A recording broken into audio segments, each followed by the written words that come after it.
Stream. Welcome back to the stream.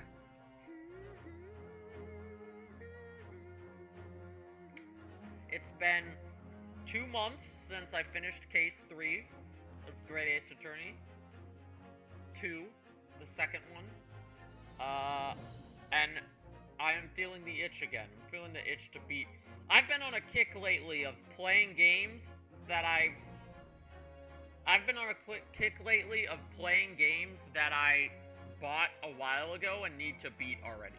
Like, I was playing Xenoblade 3. I've been playing Xenoblade 3 the last couple days, and then now I'm playing this game. That's a different Xenoblade 3. I got a let's play of that. There will be more of those videos coming soon.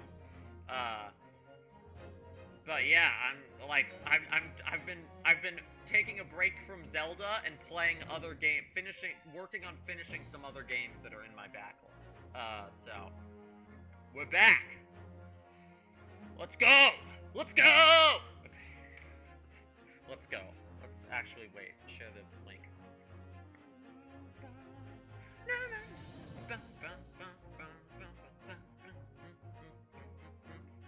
This theme is so good. There's several other, like, very text-heavy, visual novel-type games that I want to get around to playing. And I kind of feel like I should finish this one first. So, that's what we're working on right now. Great Ace Attorney time. We've only got 2 cases of this game left. So, if I had to guess, I'd say we've got probably another... Considering that the cases get longer as the game goes on, we've probably got another 5 streams minimum, probably 6, maybe more, depends on how long we go. Of what, like, to finish both cases? Might be, it depends. I don't know. Continue. Great Ace Attorney 2 Resolve. Twisted Karma and His Last Bow. Investigation. Part 1.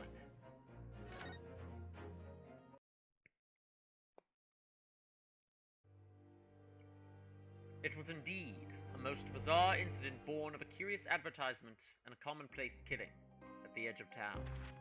Episode 4. Pipe in hand, Sholmes looked down at the thick, rolling fog outside our window. I wonder exactly how many mysteries are out there, hidden within this bed of fog, he said. Indeed, a most bizarre incident. Why are they all born of redhead? A curious advertisement. A hellhound's mad gallop again with the hound? Serial murder. An executed man's graveyard resurrection in the dead of night. Okay, that's case 3. I'm curious what the hellhound has to do commonplace with it. killing in a small, forgotten room at the edge of town. Is this talking about previous There is cases? naturally always another side I forgot to the every mouse case, cursor, of which, which like, most remain ignorant. isn't stylized. It just kind of sticks out. And it is that other side which compels me to the scene of the crime, Wilson. So is he talking about? Was he talking So about quickly previous now, cases? take your hat and let's be on our way, my dear fellow. That's the first. Is this the first time we've heard For our Watson talk adventure in is one of not these over yet. like Come, opening the narration game is segments? afoot. I don't remember hearing his voice before, but maybe we did. Ba-dum, ba-da-dum.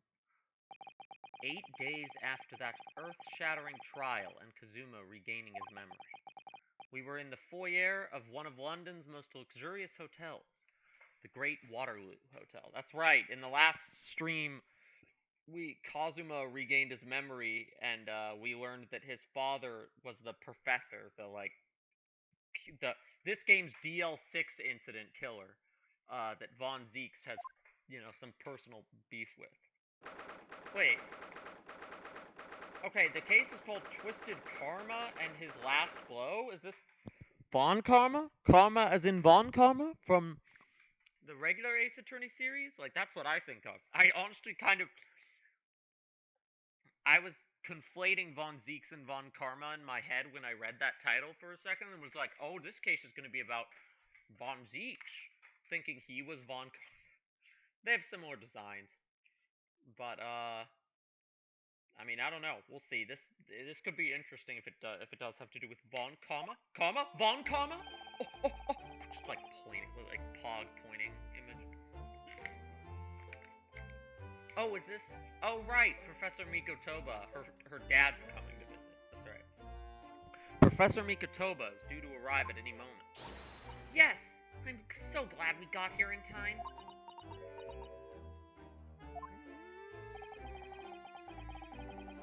Susato-san hasn't been the same since what happened. Not that I'm surprised. The truth about Kazuma-zama's father. Do you suppose my father knew? That he was actually the mass murderer? The professor, you mean? That Kazuma's father? That your father knew that Kazuma's father? Just in case. Prepositions are confusing.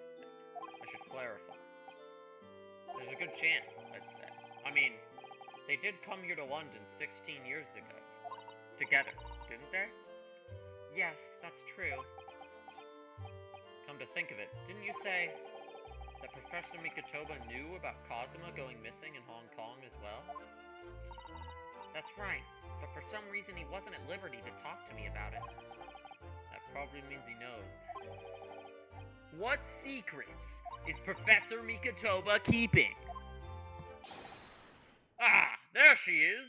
What? That's not Professor... That is? Why does he look like that? What's going on here? Oh! Father!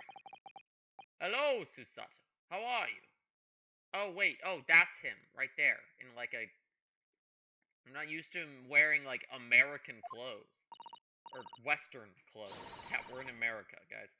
I'm very well, thank you. I'm delighted you've... I'm used to him with his like pink puffy thing under the robe. Who the heck's this guy? Is this the judge?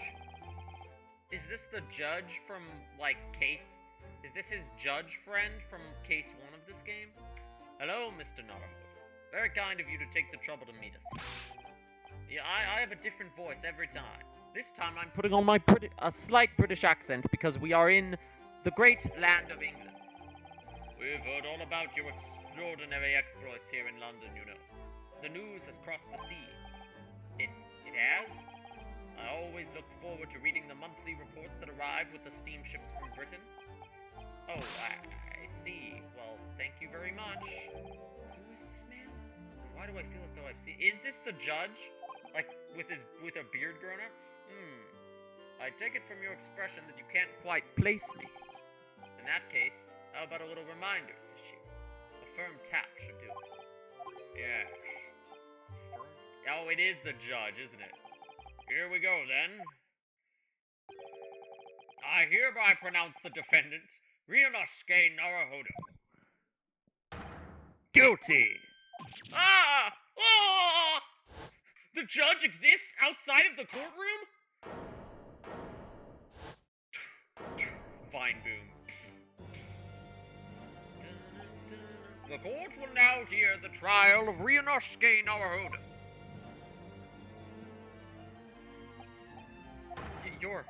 Your Excellency. Hello, Judge Jigoku. How are you? Hey, man, he really is an actual character now. I thought him showing up at the end of Case 1 outside of the courtroom and talking to us was just a fluke. Like, talking to Susato, because that's who we were playing as in Case 1 of this game. And Ryunosuke only knows him from the first game. But I'm like, Judge Jigoku is an actual character. Ah! Ha! Ha! Ha! That's right! I am an actual character. Ha! Ha! Ha! That really did the trick. Oh, guilty! Ha! Ha! Ha! Ha! Ha! Only I was declared not guilty, wasn't I? And there was no laughing at that time. So, London again after all this time. Hard to believe it's been 10 years. To be honest, I never thought I'd be back. Oh, so he's been here before, huh? Neither did I. I didn't imagine Japan would ever be invited to an international symposium like this. Uh-oh, who's gonna get murdered at the international symposium? Though, really, I doubt anyone did, to be honest. It's all thanks to you, isn't it, Sesshin? What are you talking about, Eugen? course, Judge Jigoku. He must complete the set. He's the other man who, 16 years ago... Can my phone stop blowing up right now? Thank you. Alright. The man who 16 years ago came to... Snooze. Quiet group chat. The man who 16 years ago came to London with Kazuma's father and Professor Mikotoba. He's the third visiting scholar. That's right, there were three. The professor, the killer guy, Kazuma's father, Susato's father, Yujin Mikotoba, and then the judge. Well, all those passport checks and luggage searches at the border took rather a lot of time. I must say I'm very envious of your ministerial status. You didn't have to go through any of that, did you? Ah, I knew you were jealous. Sorry? Ministerial status? Yes, didn't you know? Sashiro is here is also Japan's Minister of Foreign Affairs. What? Bro, this guy's high up. It was his personal insistence that allowed you to take Kazuma's place here on this study. Really? So he vouched for me, and that's the reason I'm here right now. Guilty as charged! Why do I feel like he's gonna be the killer? Like, that's the plot twist here? Like, the judge from the other country is the killer? He's really every bit as I don't even know if there's a murder yet. Like, we literally know nothing about this case, but that would be interesting. Ah, yes, now. Alright. I received a telegram from Lord Strongheart yesterday. Oh, you did? It appears that some things came to light in a trial you were involved with 8 days ago. About what happened 10 years ago. That tragedy. Yes. Could you tell us any more about it? Do they know that we know who the professor is? Your journey from Kazuma's father. Well, let's just cut straight to the chase and find out. The professor, the killer who took the lives of 5 members of the British aristocracy, was actually Kazuma's father, wasn't he? That's correct. Not much of a secret now, is it? Genshin Asogi. Genshin Impact? Genshin Impact? What is Genshin Impact, Rihanna? You knew, I presume, father. Yes. He was a close friend at the time. Genshin came to Britain as a police detective. He was studying investigative techniques at Scotland Yard. I've never understood what drove the man to commit such heinous acts. It was a closed trial, so the public never knew the truth, and he was executed with little ado. To this day, very few people know what really happened, even in our homeland. But what about Kazuma? Did he know? Did he know the truth about his father? No, of course not. He was told his father passed from sickness. However, I suspect he may have had his doubts. Oh, why? As you know, I tried to guide Kazuma growing up, as if he were my own son. Then one day, he came to my office at the university and he said, I've decided. I want to travel to Great Britain and study there. So he wanted to travel to Great Britain to find out what the deal was with his father. That was part of the reason, potentially, that he wanted to go there. Do you think he wanted to come here to investigate his father's death? I don't know. But when I looked into his eyes, I did know that there was no way I'd be able to stop him. And then he died. But then he actually didn't die. So, we thought it all kind of worked out for a second. Something else came to light in that trial the other day, actually. Oh? What? Well, having disappeared in Hong Kong and been missing for almost a year, Kazuma's since turned up here in London, working as the apprentice of Lord Von Zeeks. What? What? That's news to us! So, Lord Strongheart's telegram neglected to mention that part. Sussy Strongheart. Let's do the first text box before we get distracted with the other ones. I always skip the, uninteresting first one. How was the trip from Japan? Well, 50 days at sea is a long time by anyone's standards. But it wasn't as bad as when we first came 16 years ago. No, that's true. This time we followed the same route as you, so so we were able to relax and enjoy the experience. What happened last time? There, I truly wonder if we wouldn't be drifting. Okay, yeah, so this time they were able to. Ah, so you stopped in France's beautiful capital? Paris? We stopped in Paris? When did we stop in Paris? Why we didn't get that part of the game? We did, yes. Though only for one night. And yesterday evening we left the port of Dunkirk for Dover. Just in time for the symposium, in fact. It starts tomorrow. It's wonderful that you were invited to attend such an important international event. I'm very proud of you, Father. It's thanks to Sashiro here. 16 years ago, he managed to ingratiate himself with Britain's Attorney General. I'm sure that's why he was invited, and I suppose you could say I'm something of an appendage by default. So the two best friends of the professor... I have a theory. A theory. The two best friends of the professor now enjoy, like, high-up positions in the Japanese government, or at least in Japan, and they both have enough clout to get themselves into this symposium. How much do you want to bet one of them is actually the professor, and Kazuma's father took the fall for them? I don't know if that's the case, but it seems like it could be. I don't know either of these characters. Look at these smiling faces. I don't know either of you well enough to trust you. I think it'd be more likely to be him than him, because you're the one who's, like, I know Mikotoba a little better, but I feel like they both are, it's suspicious that these two are both so well connected, and the third person on their study trip is like a executed serial killer. I don't know. It's weird. Speak for yourself, Eugene. You were close friends with the professor of forensic science at a major hospital, which would allow him to potentially cover up. I don't trust these two. I don't trust them. I don't trust them. I don't trust anybody except me, Susato, Sholmes, and Iris. And Ginny. And Inspector. I only trust the major characters. Yes, well, I'd rather not dredge all that up, really. No, there's been a lot of water under the bridge since then, but it doesn't bring him back. Kazuma's father, I suppose. So let's talk about Kazuma's reappearance, because that's important information.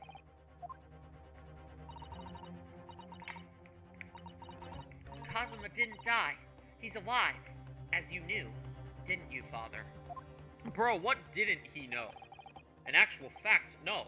What I did know is that when your ship docked in Hong Kong, he mysteriously vanished. We sent a team of investigators to Hong Kong to try to ascertain what had happened, but to no avail. But he's still alive, and here in London, you say. Strongheart cooked something up that even these two didn't know about. I'm like, these two and Strongheart are like, they're a part of this, and like they know stuff we don't, and I don't trust them. Why on earth did the young man not make contact? The government and the police have been chasing clues fruitlessly for months now. Well, it seems he was suffering from amnesia. What? Amnesia? When we first came across him again here in London, he didn't know who either of us were. Here's the whole like recap of the last case's Kazuma events. I see. He only regained his memory 8 days ago. This is unbelievable. Yes, it's quite miraculous. I wonder why Lord Strongheart didn't let us know. I must speak with him urgently. These people are cooking behind the scenes. We should follow them and eavesdrop on their conversation.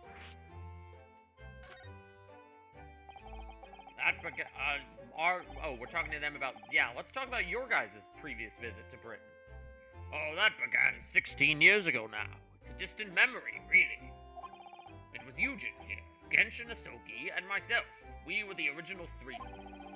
The first judicial scholars from Japan to travel overseas to study. Ocean voyages were not what they are today, I can tell you. 16 years ago, things were tough for their generation. Your father was an exceptionally fine medical student at Yume University at the time, you know, young lady? Yes, grandmother told me. He went to do research at a great London hospital to study autopsy. Ah, autopsy. The studying of dead bodies. Interesting. Interesting. Sounds like he would have had more connection to...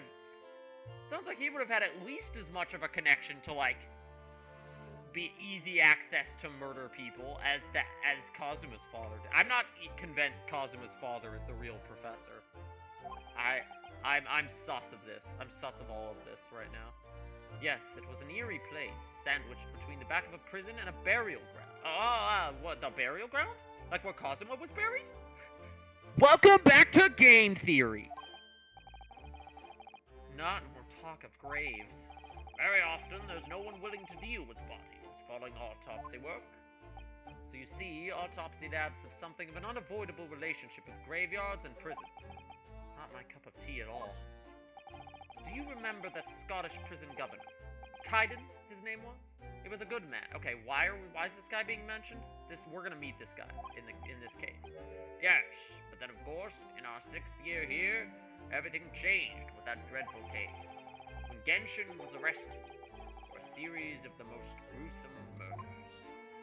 Murders we definitely weren't involved in. I simply couldn't believe it. I know the man for years.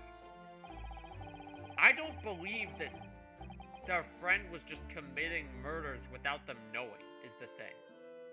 That's what I don't... I'm like, maybe they were committing... Like, and I also kind of don't believe that one of these two was committing murders and framed it on the other friend without the third friend knowing about it. Like,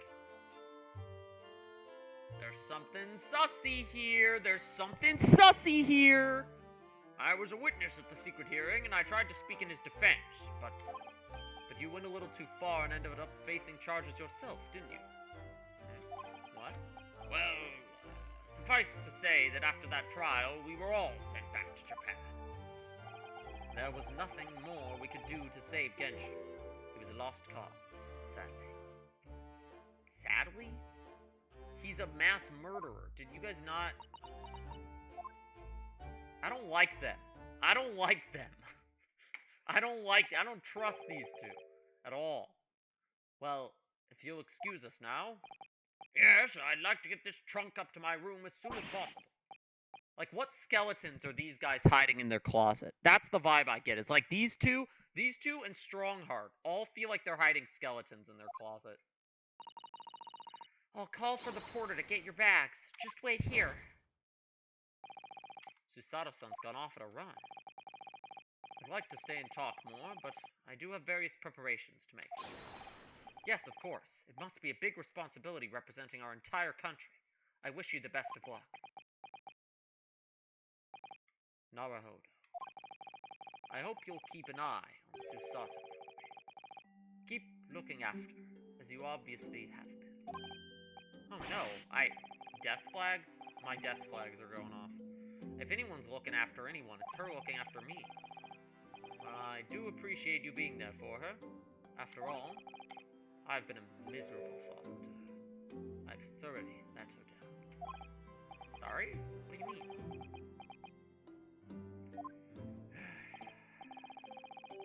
Well, it was 16 years ago that I started my long study tour here in Britain, as you know. The very year Susato was born. The birth of my daughter was the most joyous event of my life, but... well, sadly, it was accompanied by the most tragic event of my life, too. Oh, yes. Susato-san hinted at something like that. It was a rather turbulent time at home. Anyway, I won't bore you with the details. Oh, I would not be bored at all. Please give me all of the details. This is an interrogation now. The point is, I became rather less dependable than befits a grown man. And it was then that Shishiro offered me the opportunity to study here in Great Britain. Wait, what? Was it?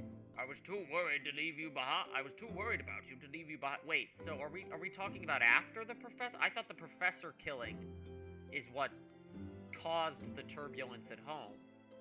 He's saying he was already being, like it was turbulent before, and so Jigoku invited him here? Perhaps I was a little heavy-handed when it came to persuading you to accompany me to London. So, that's what happened in a nutshell. And that's also the reason why I now feel compelled to give my daughter as many opportunities as I dare. For the world does not readily afford young women such things, I must say. I completely understand, Professor. One other thing. If I may be so bold, I have a favor to ask. Oh, really? Of course. What can I do for you? Well, the thing is, I'm so sorry that took so long. This guy looks like a statue. This doesn't look like a person. He looks like a Layton game character design, not an Ace Attorney one. Miss Susato. Now then, allow us to take your bags. Allow me to take your bags! One moment, if you please, Porter. Oh, of course, sir! That machine around your neck. It's a camera, I believe. Yeah, why does he have a camera? This guy looks like he's from a different video game, I swear. There have been other characters in this game who look like minor NPCs who look like they're from like a different video game, but this guy especially just does not look the same as this guy. This guy's like relatively realistic features, and then this guy with his like horseshoe mustache and like clay wax face. Quite right, sir. Just fortunate for a lovely photograph to commemorate a wonderful stay at the hotel, sir. Well, I think given the occasion, we could justify the expense. Yes, of course. Oh, a photo of all four of us. I like that Susato's the only one smiling. I'd like to thank you for coming with me, Mr. Naruhodo. It's really made Father very happy, I think. Oh, well, I'm pleased then. We were interrupted. Professor Mikotoba was about to ask me something. And he's never going to get to because he's probably gonna die. Let's head to Baker Street then. I expect Iris will have some delicious tea waiting for us. Yeah, let's go. My death flags are going off. Getting more and more anxious about Cosmo. Perhaps I'll try to meet with Lord Strongheart later and ask about it.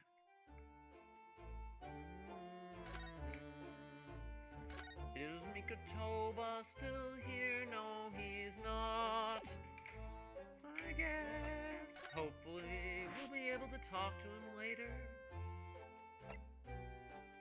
Where are we going? I believe Iris is, yeah. Back to funny Sholmes land.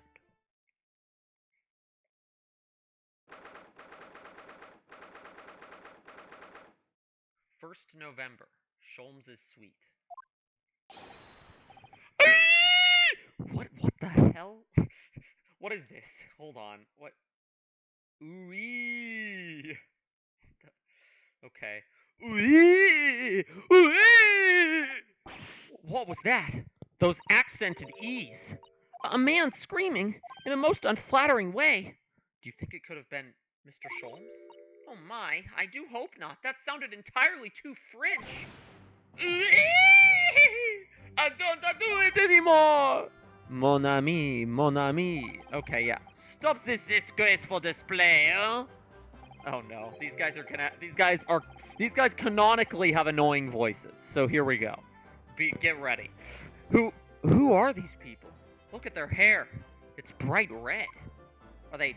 Oh, they're Scottish. They're Scottish, aren't they? Because because Mikotoba mentioned a Scottish guy earlier. Yeah. I think they must be clients of Mr. Sholmes. Right, you two. You're coming with me now, down to the creek. No, not in prison. It is dark and damp and I don't like it. I don't know what they're supposed to be yet, but oof. The darkness, it is my friend. I am not scared. No, they wouldn't say like the darkness if they were Scottish. I don't know what's going on with these guys. They're not British, I'll tell you that much. But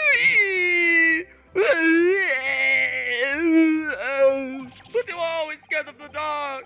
Shut your mouth, you idiot. I will sit quietly in the dark and plan our next daring heist. Oh no, what are these characters? I don't like this. I don't like it. Well, tough We'll finish this down at the yard. Now get moving. Oh boy. Funny, silly cartoon accents return. Bye then, Ginny. Have fun. Oh yeah, thanks, Itis. And thanks, you great detective. Alright, I don't know what just happened, but Ginny makes a fine detective herself, doesn't she? Oh, Susie! And Runo! Hi, Iris. We're home. Well, did you find your daddy? Are we not going to talk about what just happened? Yes, we arrived at the hotel just before he and his friend. Oh, well that's great news. I hope I'll get to see my daddy again soon. Her father is dead. Yes, of course. Dr. John H. Wilson. So, Iris, all that remains now is that greatest of problems known to man. There's no way this isn't Schultz. Ah! Why is his hair red? Red hair Sholmes jump scare. Red hair Sholmes jump scare. But before we concern ourselves with that, I believe some tea. My mic keeps sliding down. Before we concern ourselves with that, I believe some tea is in order, don't you, dear fellows? What is going on? What is going on? Is something wrong, Mr. Naruhodo? Do I have a crumb or such like on my... Okay, every time sometimes when I try to adjust my mic, it just makes it worse. It's like bumping up against my beard. It's way, way, way too low. And I'm tired of holding it up. Do I have a crumb or such like on my face? Not so much on your face as on your head, I'd say. Well, come along then, everyone. I've brewed a lovely special blend. Time for tea. It is...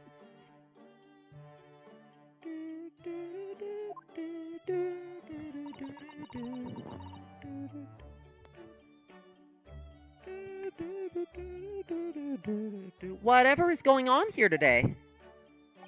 In that case, let us sit and drink now. For I am in fact expecting a guest later today.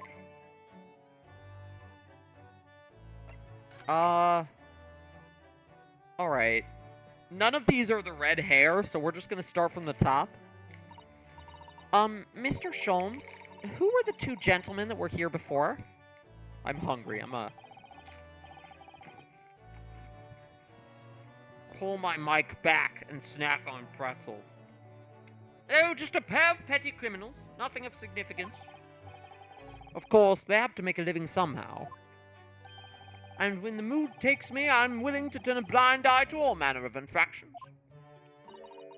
When the mood takes you? All manner of infractions? Oh, but when such fellows set their sights on Mr. Herlock Sholmes, well, that's when their luck runs out. Did they try to rob him? What is going on here? And why is his hair also red? Like, what is happening? I'm just gonna turn my mic away for a little bit. I'm gonna crank up my mic a little bit. Yeah, that should be... That's actually good enough. It's fine. I'm just gonna pull it away a little bit so I can eat. Oh my! You were the target of a crime, Mr. Sholmes?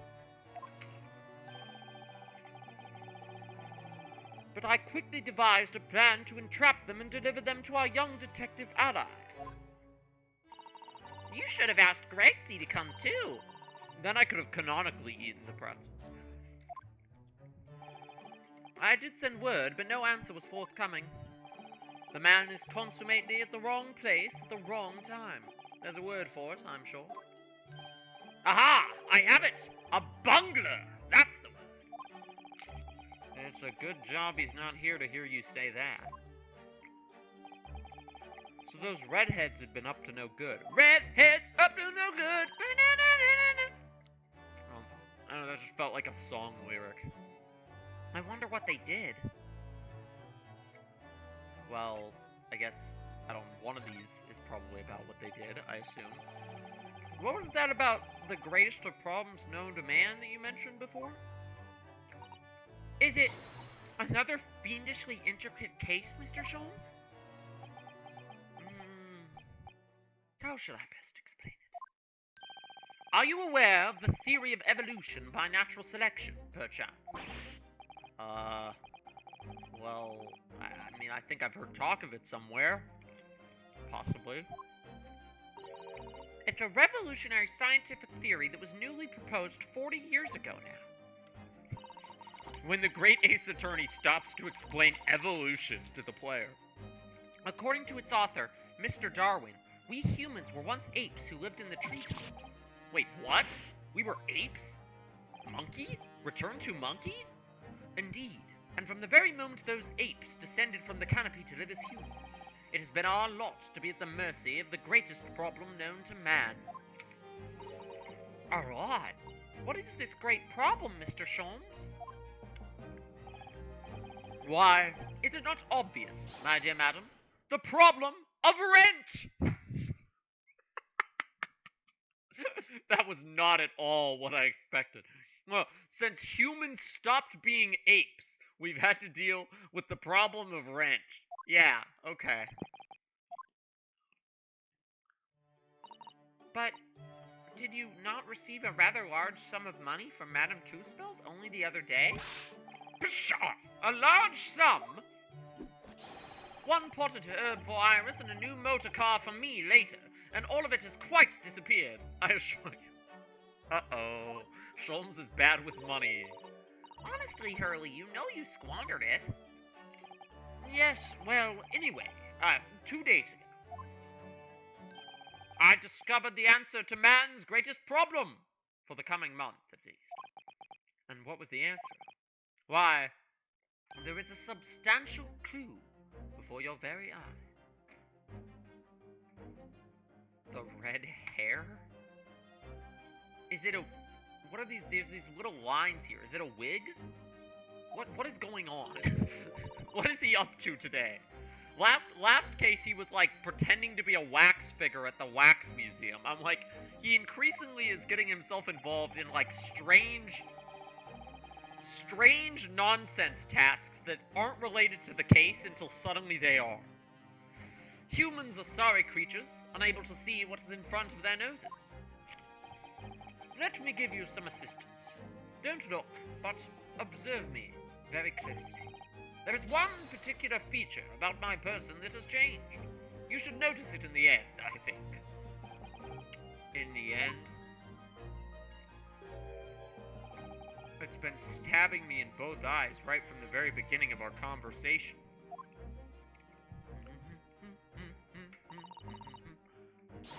I think we might need another clue before we uncover the full... No, we don't. Thanks for the hint. I'll be tearing my hair out if this charade goes on much longer. Ah, good one.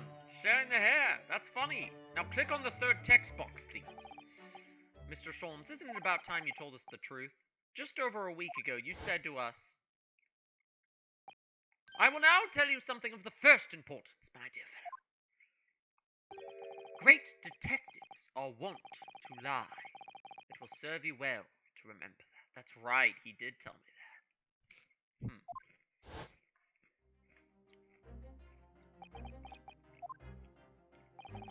That case aboard the SS Burya in January. Cosmo wasn't killed, and you knew he wasn't dead at the time. So what was really going on? He was trying to stop him from getting to Japan, wasn't he? The fellow was unconscious for a very long time. If he hadn't regained consciousness when he did, his life would have been in mortal peril. Of course, a side effect of the prolonged comatose state was amnesia, as you now know. It was a simple enough task to silence the crew. But how? After they'd carried him out of the cabin, I assembled them in the lobby area. Then I made them swear to leave him unconscious and have him unlaid from the ship in Hong Kong as a murdered corpse. Oh, how horrible! It was necessary to find some material with which to persuade the crewmen to keep their word, of course. But why? Why do it in the first place? I will be What did he say? And I will be at liberty to elaborate in due course. But for the time being, I would like to reassure you, I didn't foresee subsequent events. He was trying to get Kazuma sent home so that he was trying to keep Kazuma from reaching Britain. Why? We don't know, but that's definitely what he was doing. But then Strongheart threw a curveball at us and got him sent over here. My mic is being incredibly difficult today. I think it's because I'm talking more with this stream, talking very animatedly too. That, and I might just need to shave my beard.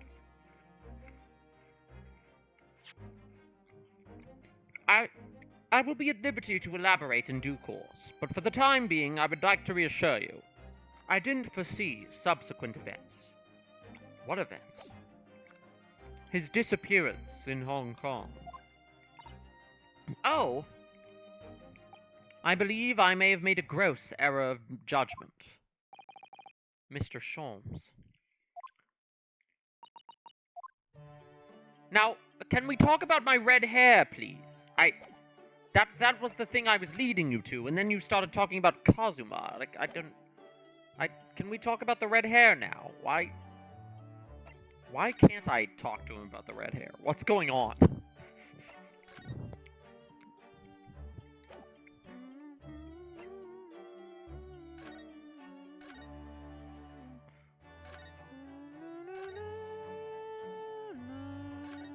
Was this mask always here?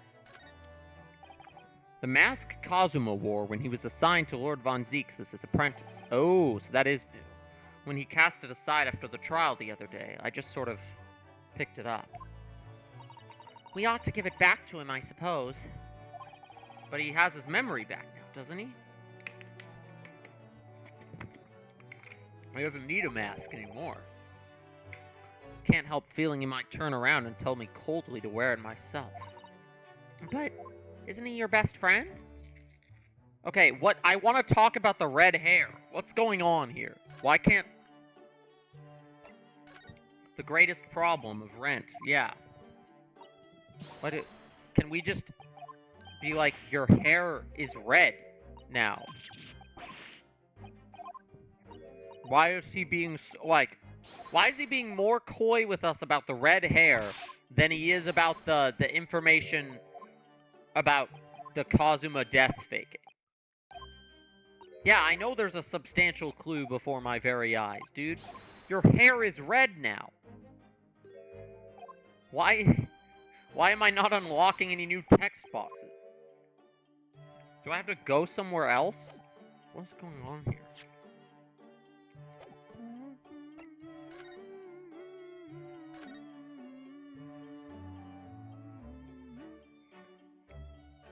Is there red hair dye somewhere around here?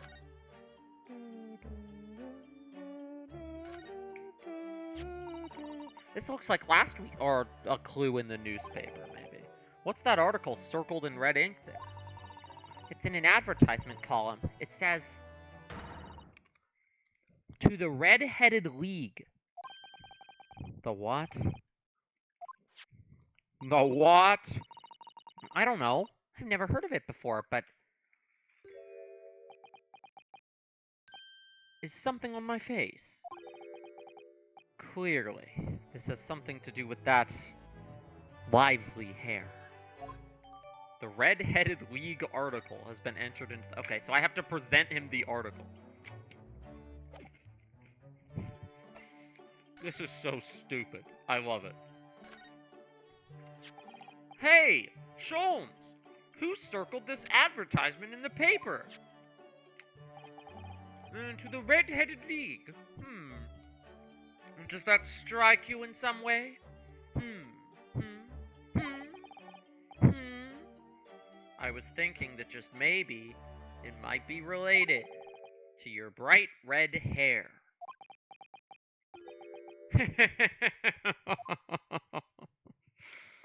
So, at last you've learned to apply my methods, Mr. Narode. sorry. In the first instance, and quite indispensable, observation. Believe me, I could have seen that hair with my eyes shut. So then, allow me to regale you with the details of my latest exploits. Oh god. Regale or boast? Yeah. When Sholmes walks up to you with red hair and says, "Allow me to regale you with the tale of my latest exploits," you know you're in for a treat.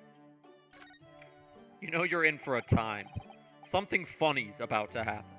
What is the Red-Headed League, which seems to be the subject of the advertisement you've circled? You noticed it in the paper, then? That, my dear fellow, was going to be the source of this month's rent payment. It was? How? According to the advertisement, the Red-Headed League is a distinguished institution of fellows of unspecified governance. In fact, the only condition for becoming a member is having red hair. That doesn't entirely surprise me. But listen to what the lucky redheads receive once they join. An unconditional salary of £4 a week. If I dye my hair red, I can get paid £4 a week for having red hair. It's genius. Why? What are they paying people for? That I don't know. No details are given in the advertisement. But surely every red-headed person in the country would be flocking to join in that case. You're right, Susie. There's no time to lose. I'll put in my application at once. So will I. On the off chance. That might be stretching a point, I think. The trouble is, they have a fixed number of members, you see. Oh, I see.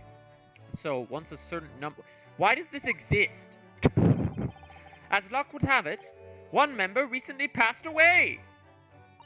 It wasn't particularly lucky for the redhead in question, I feel, Mr. Sholmes. So you decided to try to join in his place? Correct. I mean, look at me. Have you ever seen such a red-headed fella? No. So why? Why did it have to go so wrong?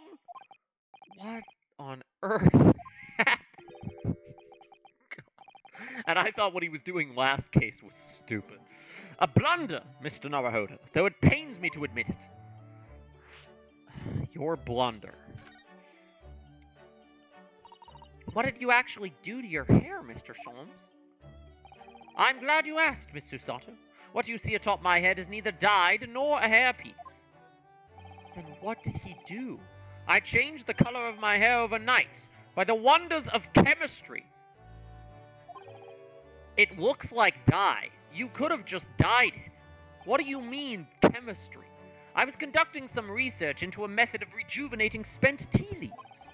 And in the course of my work, I stumbled upon a potion that, when taken, turns your head red. He made a red hair potion? What is going on? What is this nonsense? Would you like to try it? It will make every hair on your body perfectly crimson. I think I'll pass. But Mr. Sholmes, is it quite safe to drink? Surely it's bad for you, isn't it? Amateurs are always hampered by such fears. When I see a cool concoction in a bottle, I drink it and worry about the results later. I never should have doubted you, Mr. Sholmes. You mean to say... But of course! To earn £4 per week, one must be prepared to turn a blind eye to a little danger. That degree of red signals more than just a little danger, surely. So anyway, Hurley left full of confidence yesterday with his new red hair. For the park on Lime Street, where the Red-Headed League were interviewing prospective new members. So what went wrong? This is a long story. The whole park was choked with red-headed folk, like a Coster's orange barrow. What? I queued for 8 hours solid before at last I reached the front. But when the panel of interviewers saw me, they immediately said, "Ah, Mr. Sherlock Sholmes, are you in disguise to conduct an investigation?" They all recognized him and thought he was in disguise. Oh no.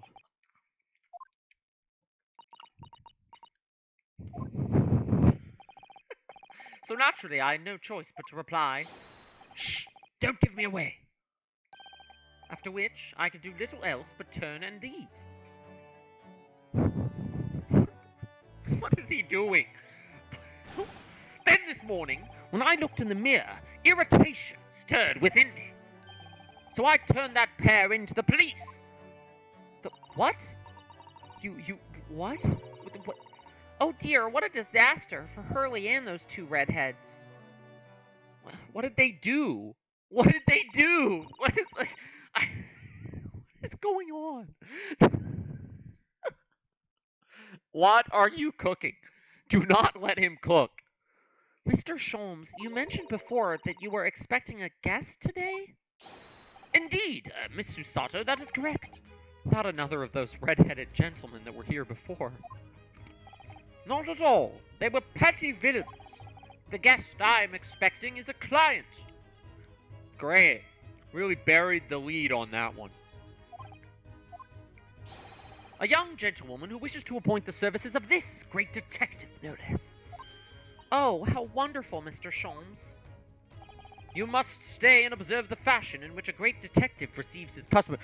You know, this is a good point. I don't think we've ever actually seen him receive a customer.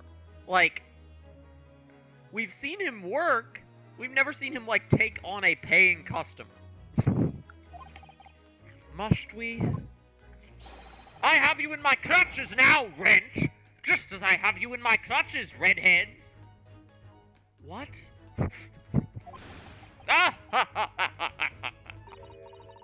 That hearty laugh is masking rather sinister thoughts, I feel.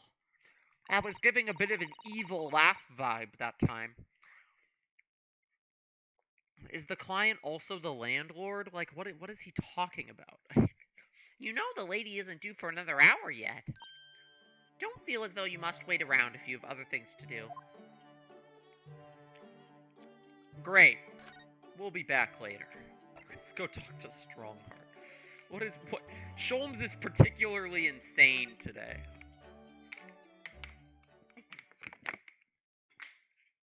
Oh, why are these two meeting up?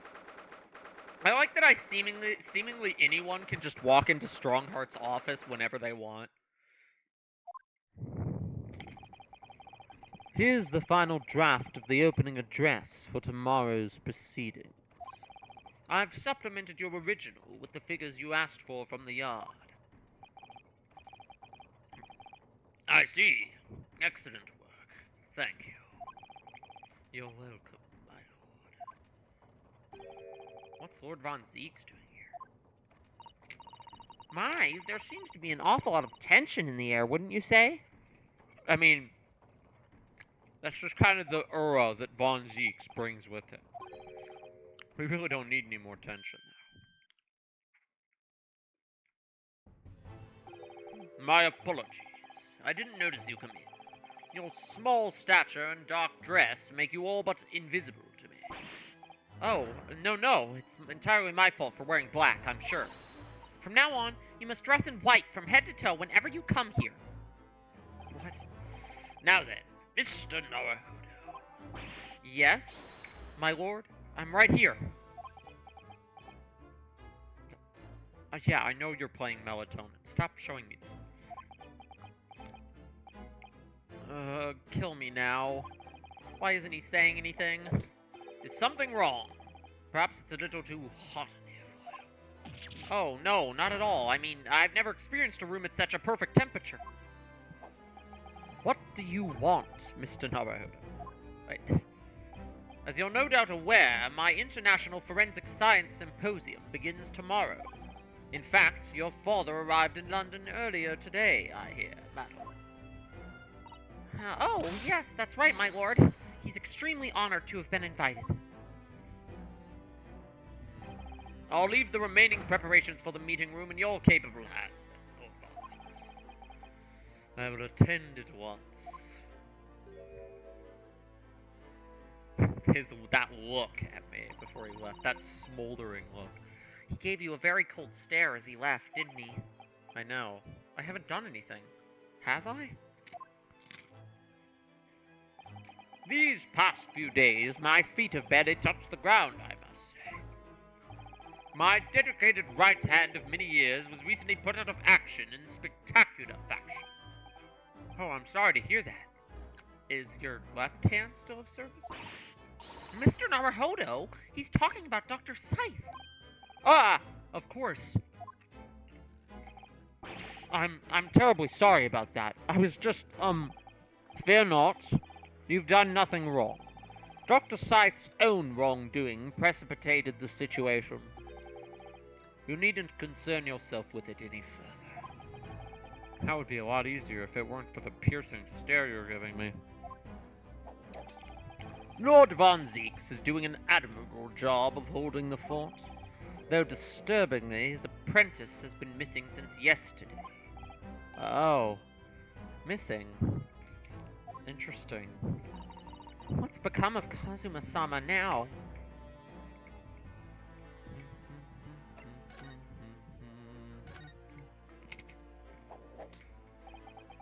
Not long ago, visitor numbers to the Great Exhibition exceeded 30 million. 30 million? Are there even that many people in the world?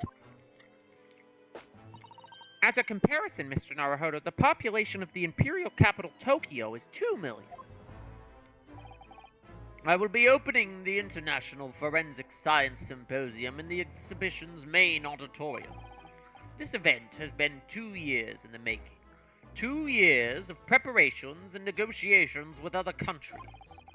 Sounds like a tremendous achievement. Congratulations.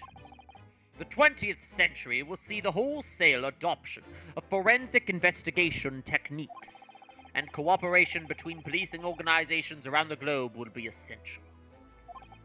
Which is why this landmark first symposium had to be hosted here, at the heart of our great British Empire, in order that Scotland Yard could become the leading investigative organization in the New World.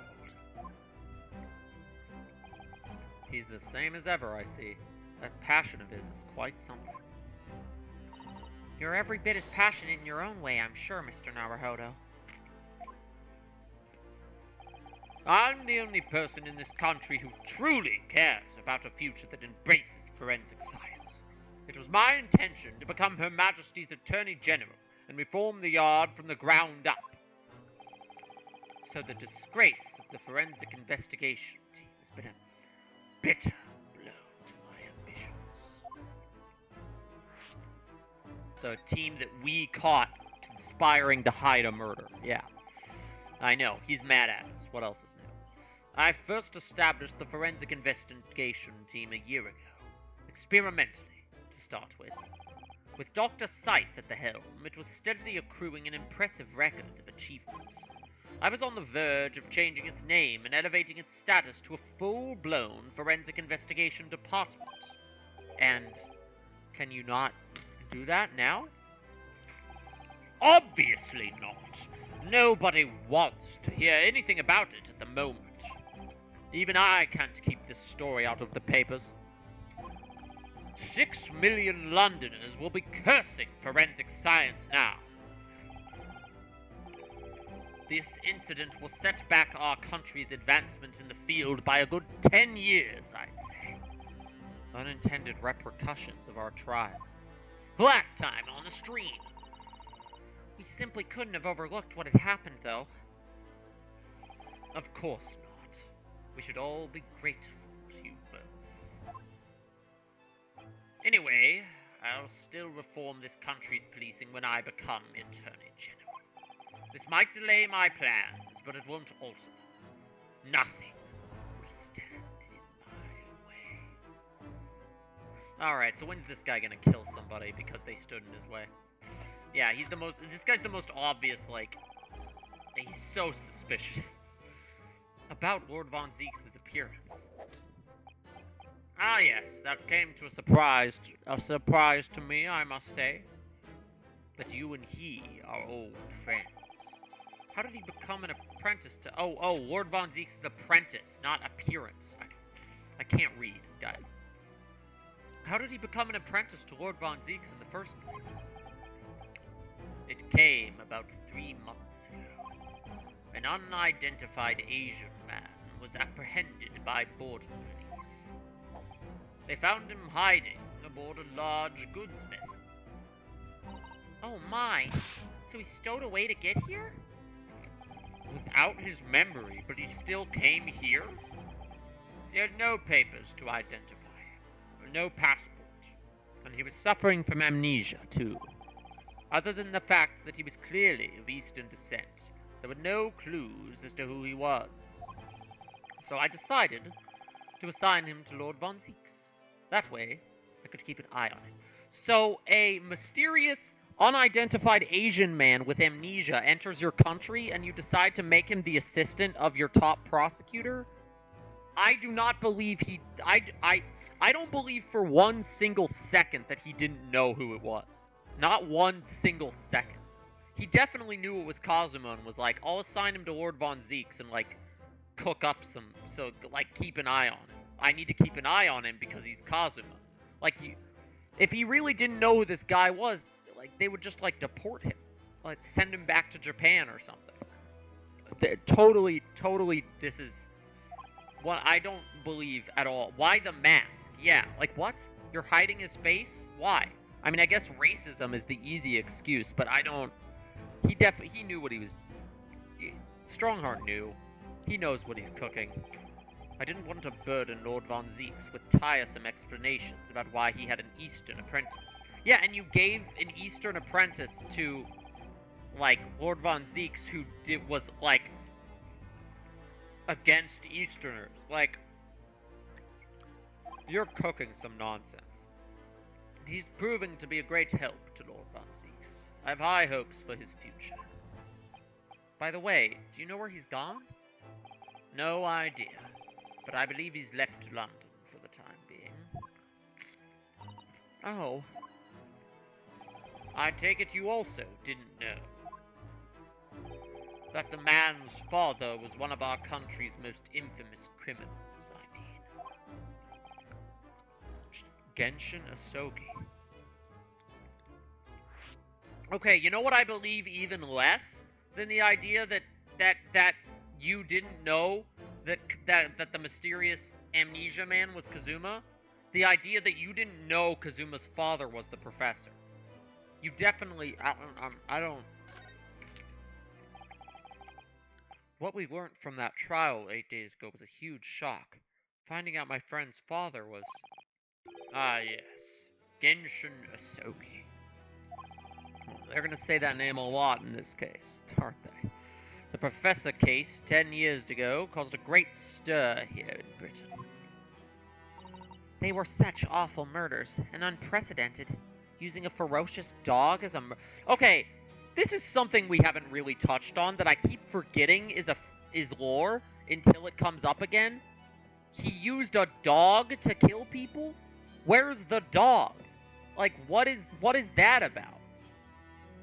That and like we've had teases to it, like the mysterious hound silhouette that comes up in like the like precursor segments to some of the starts of the cases, or even the like Hound of Baskerville story that Sholmes wouldn't let Iris publish. I feel like it's probably connected to this. I'm just realizing now that the hound thing, and then he used a dog as the murder weapon. No one would have believed the culprit was a foreign student invited to study here by the government. I don't know why no one would have believed that, but okay. The true identity of the killer couldn't be made public then, and can't be made public now. Nobody in your country knows it was him, and neither do the citizens of London. The main motivation was to avoid aggravating relations between our two nations at the time, I understand. Correct. However, it is to be noted that there were some supporters of the professor's apparent cause. His cause? We haven't heard anything about this. Like motives? Supporters of a mass murderer? The majority of the man's victims were a blight on the aristocracy of the day. Somewhat ironically, the deaths actually benefited society as a whole, including the death of Von Zieks' brother. Or so a fair few thinkers in London believed, anyway. Right, I see. But it was still murder, wasn't it? It seems very similar, doesn't it? To the idea of the Reaper of the Bailey.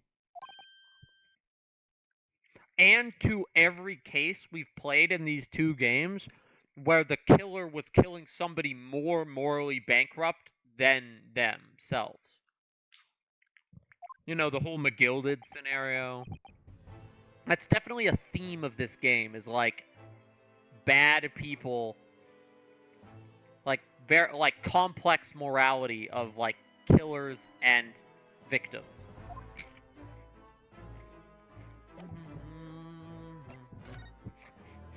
What do you think of this red-headed league? I'm the Lord Chief Justice. I'm not here to offer advice about red-headed leagues. I don't have time for this. Go away.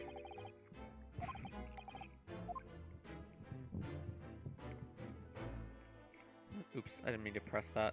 Let me check OBS. Yeah. We're good. We're good. We're still rolling.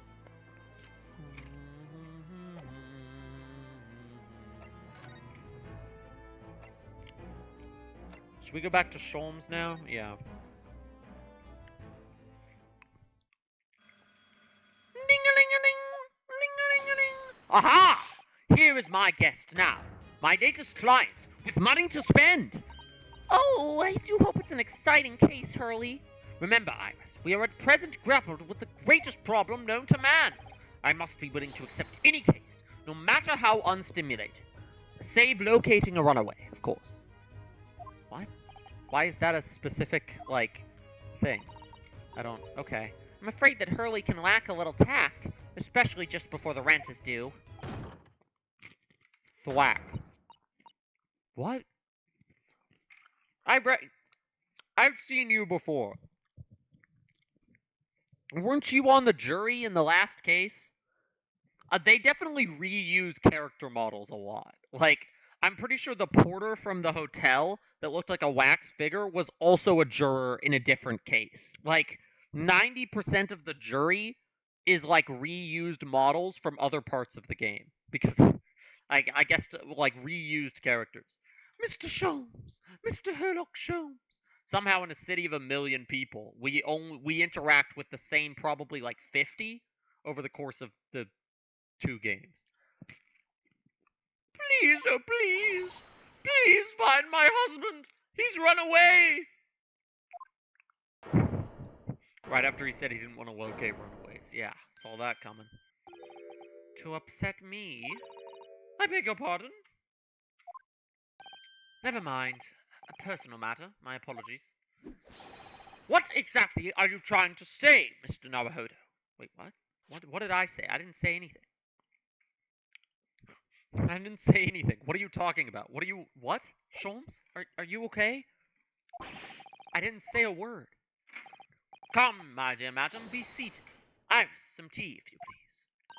Of course. Why are we here?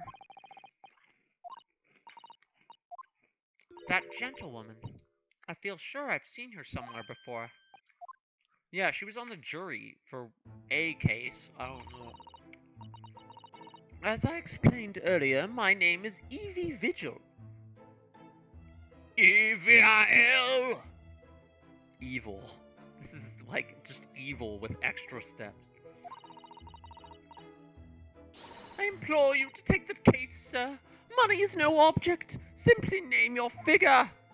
Evil woman. Money and wealth are of little consequence to me, madam. Being offered a case to solve is reward enough.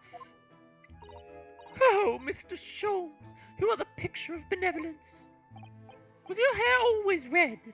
I would, of course, make a mental note of your offer, however, for contingent reasons. I trust you will remember your words also. If I might inquire, sir. This gentleman and lady would be... Oh, me?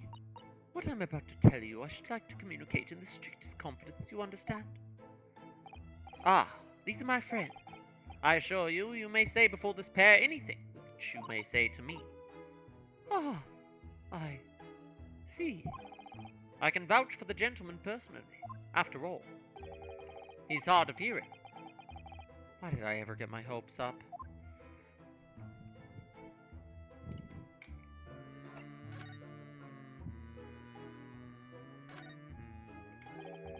Forgive me for asking, Mrs. Vigil, but have we met somewhere before?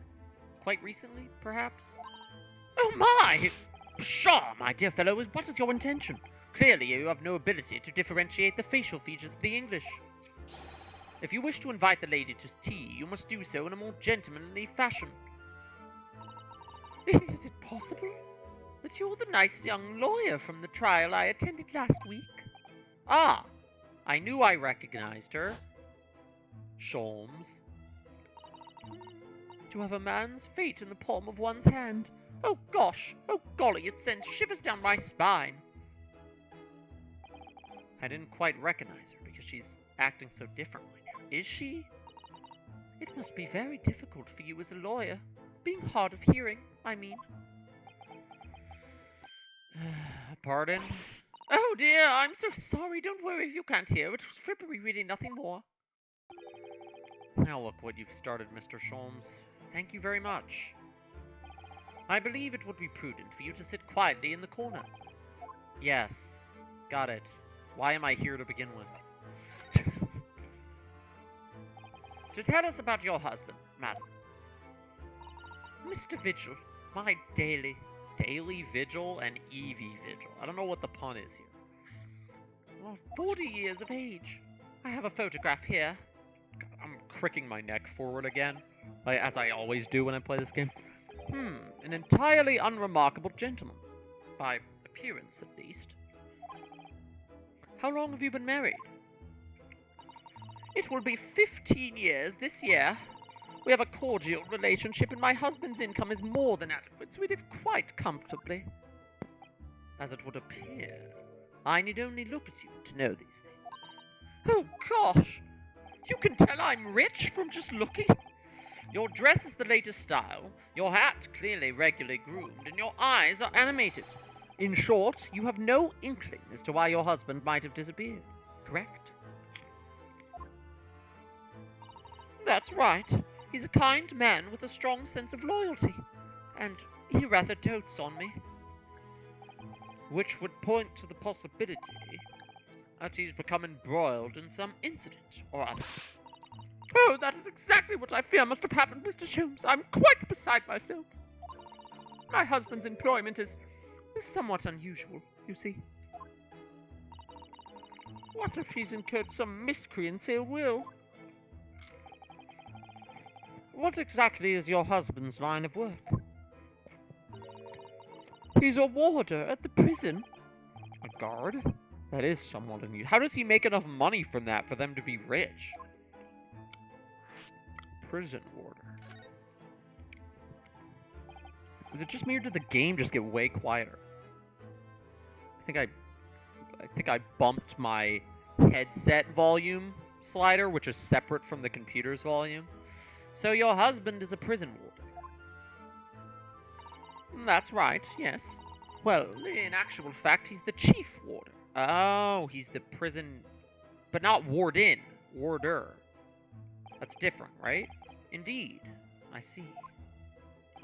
Well, chief prison warder certainly qualifies as something of a specialist occupation.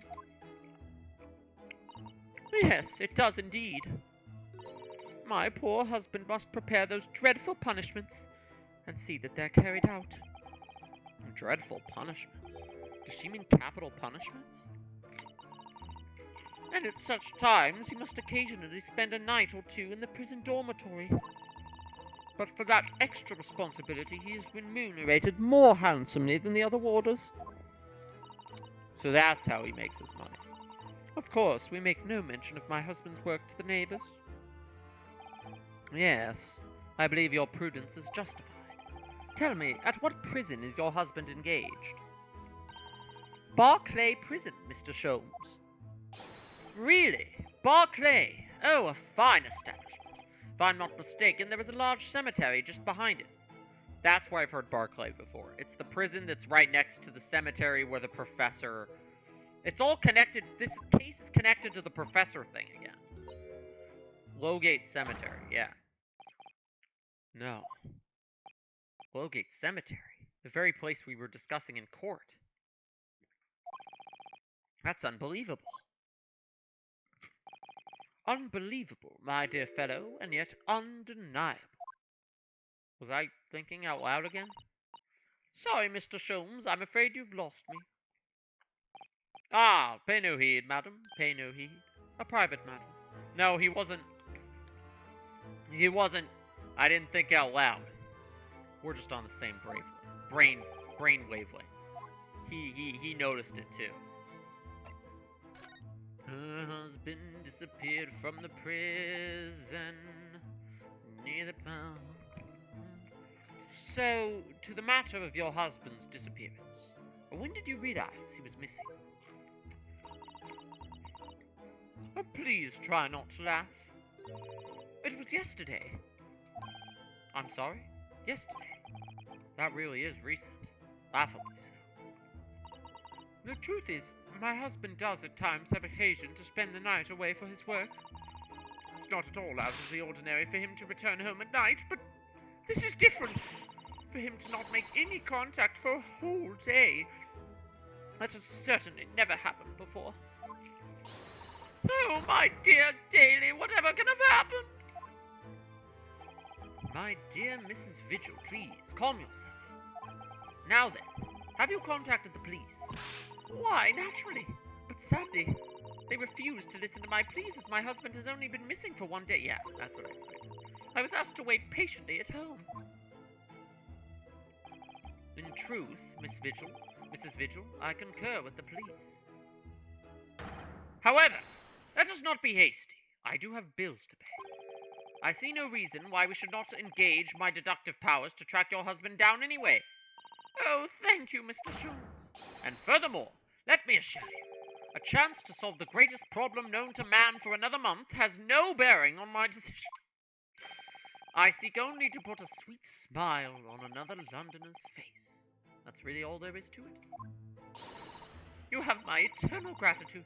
I shall pay you any sum you care to mention. You seek only to put this sweet's rent in your landlady's purse. That's all there is to it. Have we met the landlady? Because there was specific. It's like there's specifically a landlady, not a landlord. Thank you for everything you've shared with us, Mrs. Vigil.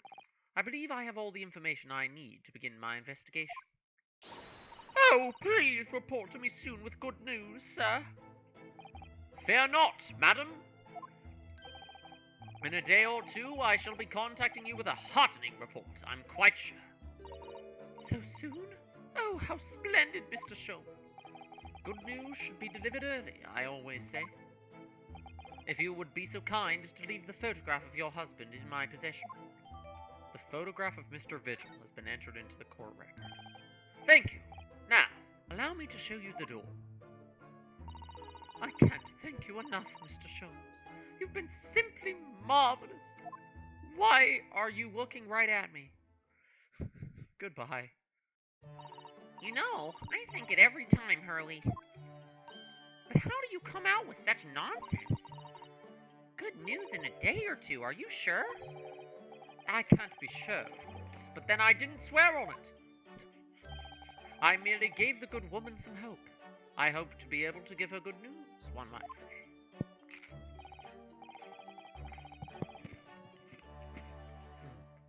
After all, the rent must be paid by the end of day tomorrow.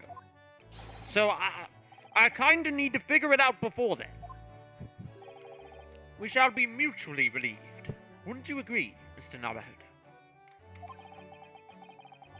Don't look at me with those pleading eyes. I don't have any money. Well, my dear fellow, Did you hear the details of the case?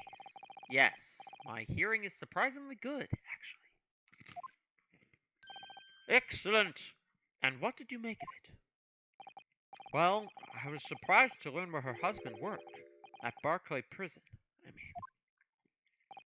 Ah, so you noted that. Of course, especially with the mention of Lowgate Cemetery. Lowgate Cemetery is at the rear of Barclay Prison. I wasn't sure what voice I was doing for this guy when I was doing it, so we're gonna improvise. So it was renowned among us students at the university for being haunted by the ghost of condemned convicts. Ah ha ha! Among us! Ha ha ha! Barclay Prison is where that notorious man was incarcerated. The professor. And now a warder from the prison has mysteriously disappeared, it would seem. It's all very peculiar. Indeed. But nothing you can't handle, I'm quite certain, Mr. Navajo. Me? It's your case? What? Sorry? Run along to the prison and see what you can glean, would you? It's the prison governor you want. No doubt the man is equally worried. But aren't you going to go yourself? Surely you needn't ask. I can't possibly be seen out with this hair! I dyed my hair red for the bit, and now I'm severely regretting it!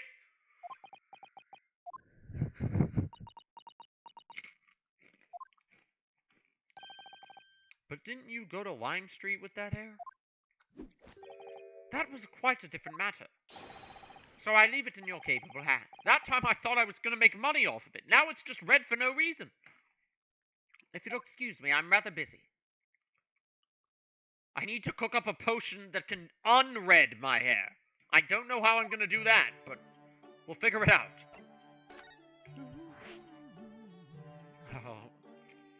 Herlock Sholmes is a glorious character. My God.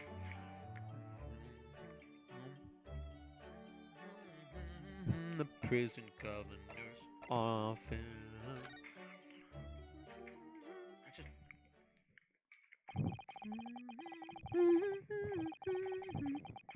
Barclay Prison is on the outskirts of London, backing onto a lonely burial ground. Its four high outer walls loomed quietly before us in the fog. Having requested a meeting, we were shown to the governor's office in the watchtower. What is this clock? 1st November, Barclay Prison, governor's office. A shotgun, an axe, handcuffs, a guillotine clock, and a entirely too large bird trapped in a tiny cage.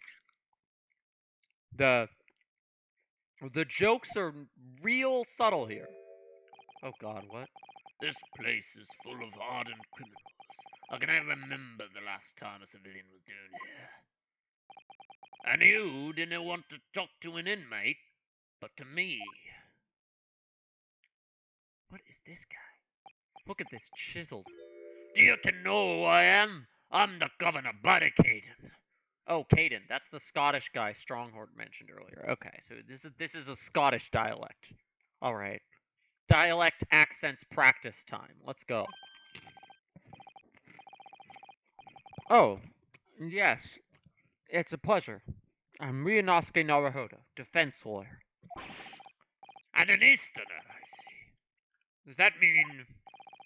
Yes, I'm a visiting student of law from the Empire of Japan. Japan? Did you say Japan?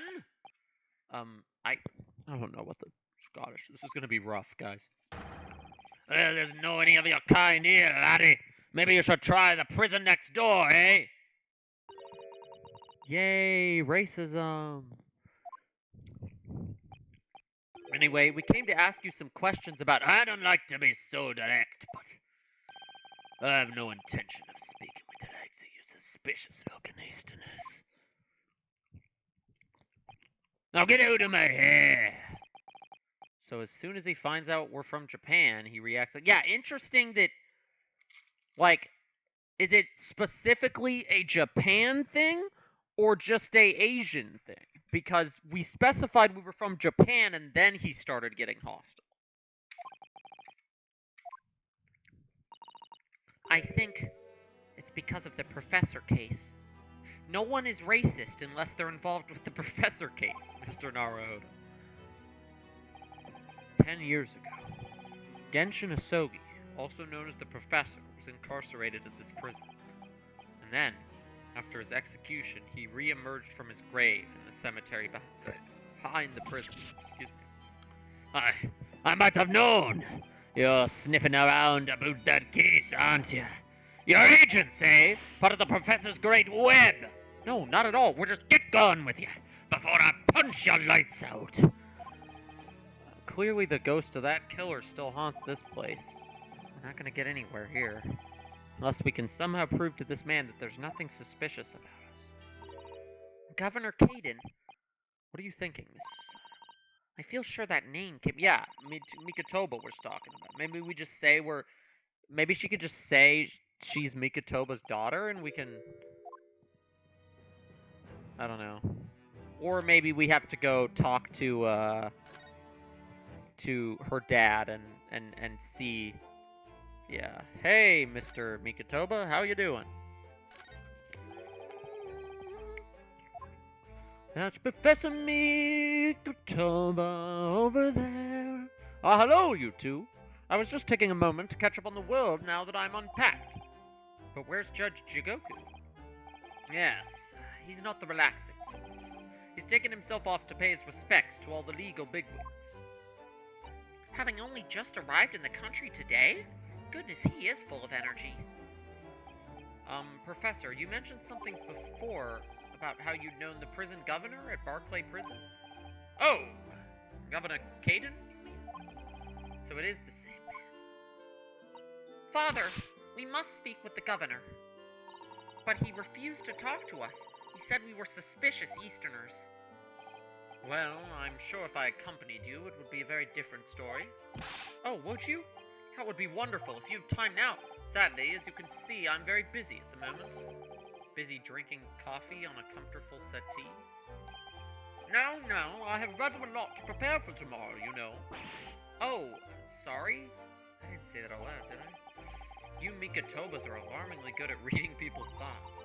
Or could it be that you Naruhodos are alarmingly bad at hiding your thoughts? Let's not fall out now. I have an idea. Is he gonna write me a little note saying that we're connected to him? Here's a letter of introduction for you. Hopefully when he sees my name, he'll change his tune. Ah, thank you. The letter of introduction. This seemed... we didn't really get anything out of this visit except, like, the letter of introduction. Kind of, weirdly, like, pointless deviation here. That desk is known as the hotel reception. Anyone just... Okay, you explaining to me hotel reception desks right now? Alright, we're gonna skip past this. I'd love to stay in a grand hotel for once. If the hotel fee was paid through our stipend, I'm afraid it might bankrupt our homeland. True. London gives the word expensive a whole new meaning.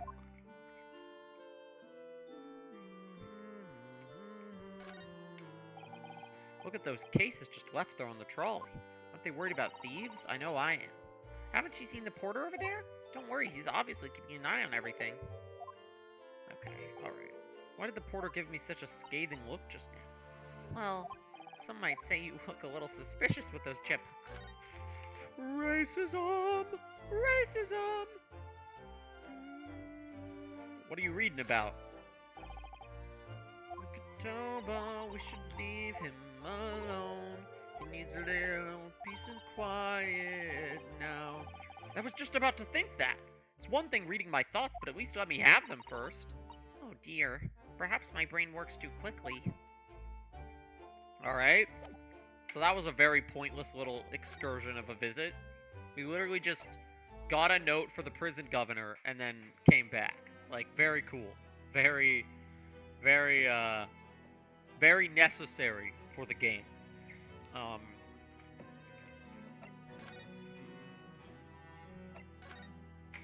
What does this say? Professor Mikotoba has wonderful handwriting, doesn't he? This dark-suited young man is not in the least bit untrustworthy. Is it just me, or does that make me sound extremely untrustworthy? I do wish he'd at least call you a nice young man. Really not sure that would help. Alright, let's present it. If you just cast your eyes over this, Governor Caden.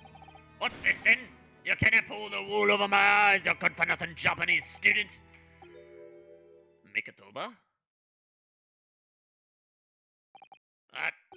That young jock from the forensics laboratory, that Mikotoba. Yes, exactly, him. Oh dear, perhaps I should have said something sooner. I'm Yujin Mikotoba's daughter, Susato. Jings! You're the young man's daughter? And you didn't think to mention that a fool? Yeah, that's what I feel like we didn't need the note from Mikutaba. She could have just said, I'm his daughter. But I guess maybe that was a challenge for the player, is like, can you remember the who mentioned him before and go there? But I did instantly, so like, nothing gets past these ears, these eyes. Unless I take months-long break from the game, then it would get past me. I do apologize. Well, you'd best take a seat then. Can I offer you a cup of tea, perhaps? And then forget to try one of these wee handcuff biscuits. Handcuff biscuits? That's fine. Your father's influence is nothing short of amazing. I'm bitterly regretting not announcing who I was from the outset now. Dun dun.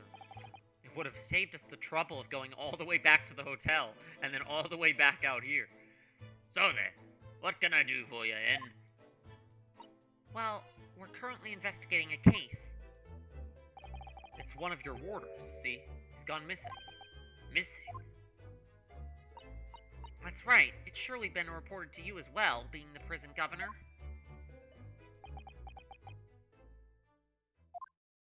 I don't think it has. I've never heard of nothing of the sort. There's no missing persons in my prison. Oh, but how can that be? It's Mr. Daily Vigil, your chief warder. Eh? Vigil? That's right. His wife came to us and asked us to investigate his disappearance. Let's skip the part about him only going missing yesterday for now. Clearly that means something to him. Would you be so kind as to tell us what you know, sir? Aye, of course.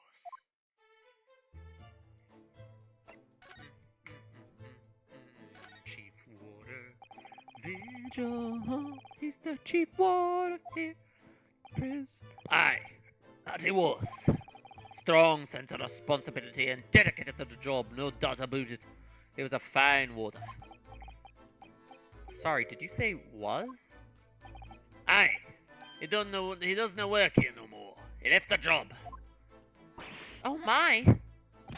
When was this exactly? Well, there's a question. When was it about? It can have been much less than 10 years ago now.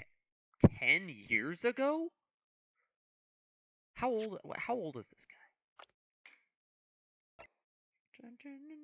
So they're both in their 40s. Strongheart's like a year older.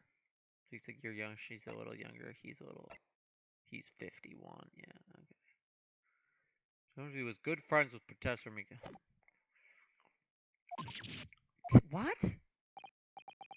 10 years ago? He stopped working here 10 years ago? Aye, as amended. Do you ken I have not heard this fellow's name? Do you ken I have not heard the fellow's name? You know, that's a hard accent. That's a worry if he's gone missing now. But Miss Vigil made no mention of it at all. I think perhaps, Mr. Naruhodo, that his wife simply doesn't know. I think she's unaware that he no longer works here. Governor Caden, can you tell us what happened? Why did Mr. Vigil give up his job here? That's important, is it? Yes, I believe it may be. What are you thinking, Mr. Naruhodo? I can't help wondering, given that it was 10 years ago. Ah! which was exactly when the professor was being. Oh my god, it's all connected to the frickin' professor, dude. So Mr. Vigil actually resigned from the position of chief warder 10 years ago, you're telling us? What happened to make him leave the job? In actual fact, he didn't leave the job willingly. He had no choice in the matter. You mean he was dismissed? It was after a particular walk. Sorry? A walk? Aye, that's a word for it here. A walk to the gallows. And an execution. It's the job of the chief warder to prepare the gallows tree and oversee any executions, you see. Only, Vigil did something unthinkable on the last walk he was manning. What did he do? I'm sorry, but I cannot reveal that information. But I can tell you that it's very rare for a chief warder to be relieved of his post. But why wouldn't Mrs. Vigil know about it? She appears to be under the impression that her husband still works here. I wouldn't have cared anything about the. That's all the like dialect words are in this sentence. All right, it's accent practice time. Let's go. I wouldn't have cared anything about. I wouldn't have cared anything about that. I'm afraid. I wouldn't have. What is Ken? I wouldn't. No. No. I wouldn't have cared anything about that. I'm afraid. I wouldn't have cared anything about that. I'm afraid. I wouldn't have cared anything about that. I'm afraid. I wouldn't have cared anything about that. I'm afraid. All right, well, I've done enough of this. Can you perhaps answer one more question about the circumstances of his dismissal? And what would that be in? That last execution that Mr. Vigil was responsible for overseeing. Was it, by any chance, the professor's? My thoughts exactly. I'm sorry, lady, but I'm not able to answer that. I see. So that's a yes then, right? Like, he would probably just say no if it wasn't. My father came to Britain all those years ago in order to study forensic medicine. But you seem to have been well acquainted. The dead room, the prison, and the cemetery have a lot to do with each other. After all, they need fresh corpses for forensic research. You can? What is this Ken? What does Ken mean? I'm not Scottish. I only know like cartoon Scottish. This guy's like just an actual Scotsman. He doesn't have red hair. Somehow he's not a part of the redheaded gang. The advancement of medical science isn't always particularly palatable. Your father worked in the laboratory just on the far side of the graveyard, in the basement of St. Sinners. It's still in use today. St. Sinners. That's come up before, I'm sure. Yes, that's right. We've been there. That was where Scythe worked, right? Mikotoba and I have used to lay the carriage together and negotiate terms. For more fresh material, I suppose. Aye, and we used to sit in here for hours and gabble about dissection and all sorts. Ouch, it takes me back. With a pot of tea and a plate of cuff biscuits, of course. How charming.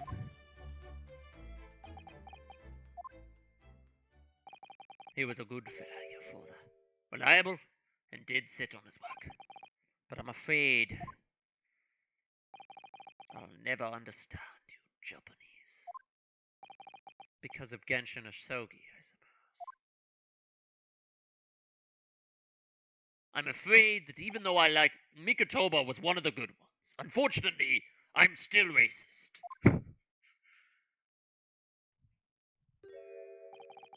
I cannot tell you anything else. Thank you so much for your time, Governor. Oh, one moment before you're away. I'm sure I have it here somewhere. He keeps an axe on his waist. This guy's beefed up, dude. I don't want to get on this guy's bad side. Ah, found it. Here, take this as a wee souvenir of your visit to the prison.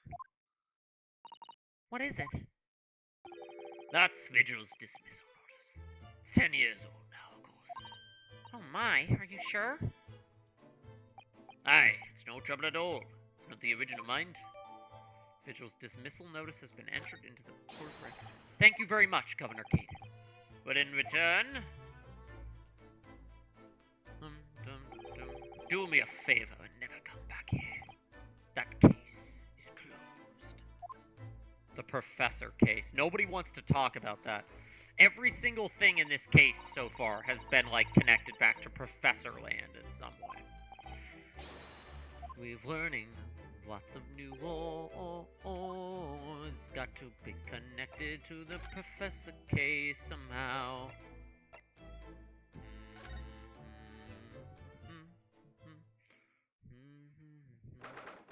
1st November. Sholmes' suite. We're back. Hello, you two. Oh, that's Iris. Hello, you two. I thought you'd be back before long, so I baked some scones for us all. Ah, so that's what the delicious smell is. Uh-oh. He's trying to figure out how to fix his hair. It's not going well, is it? Greetings, my dear fellows. You've returned a good deal sooner than I was anticipating. Hello, Mr. Sholmes. Hello, Mr. Sholmes. Say nothing. Your thoughts are written all over your faces. In any case, it turns out that it may have been advisable to test my hair color restoration tonic before application. Oh my. I love the convenient excuses this game finds to not have Sholmes go with me all the time. Like, they clearly don't want me to have, like, world's greatest detective Sherlock Holmes with me for the entire game. So they just find these increasingly silly excuses for him to not be there. It's very entertaining. Pray tell me, what of our water friend? Have you garnered some new information? Oh, yes. Something very surprising, in fact. So it's not a patch on your hair, to be honest. Most certainly isn't. Sholmes! Oh, God. Drop everything, Sholmes. This is more important. Gina? I can't Adam and Eve it anymore. I can't Adam and Eve it. I forgot about her stupid, like, euphemisms. Or, like, expressions. I don't know, like, weird regional. What's happened? Clearly a very grave matter indeed. For Miss Lestrade made no mention of my hair whatsoever. It's the boss! What do you mean? Inspector Gregson? The boss he's dead! Gregson? Gregson's dead? What? No more pretzel eating scenes? What? They just found his body. Shot with a pistol. What?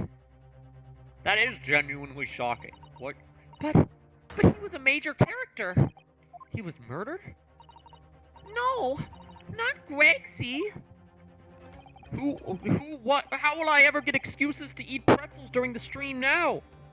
I mean, I don't really need an excuse. I kind of just do it anyway, but like, Zam, I liked having one. Come in, my dear girl. Tell us the whole story.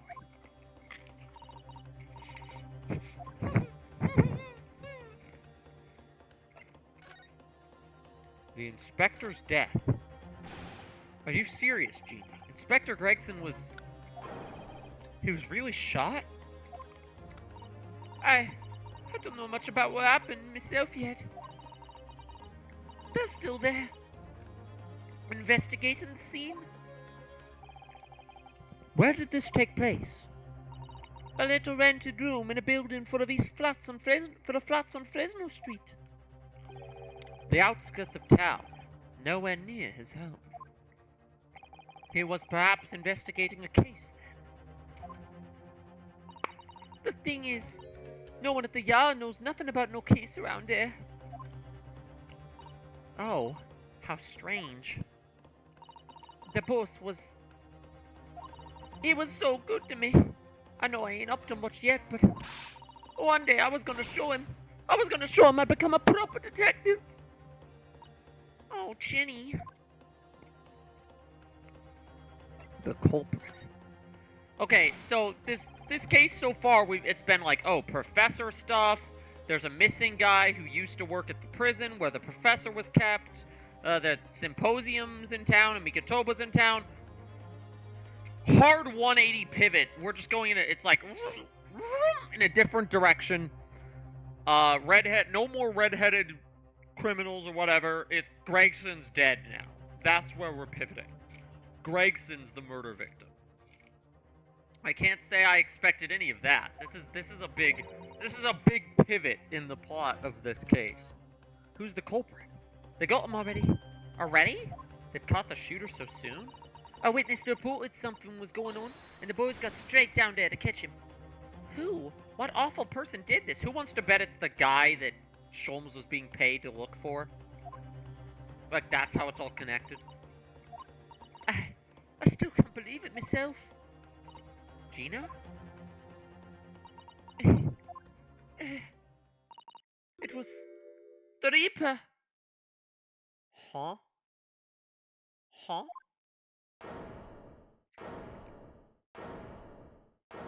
What do you mean it was the Reaper? Wait a minute. You don't mean they've arrested Lord Von Zeeks for it?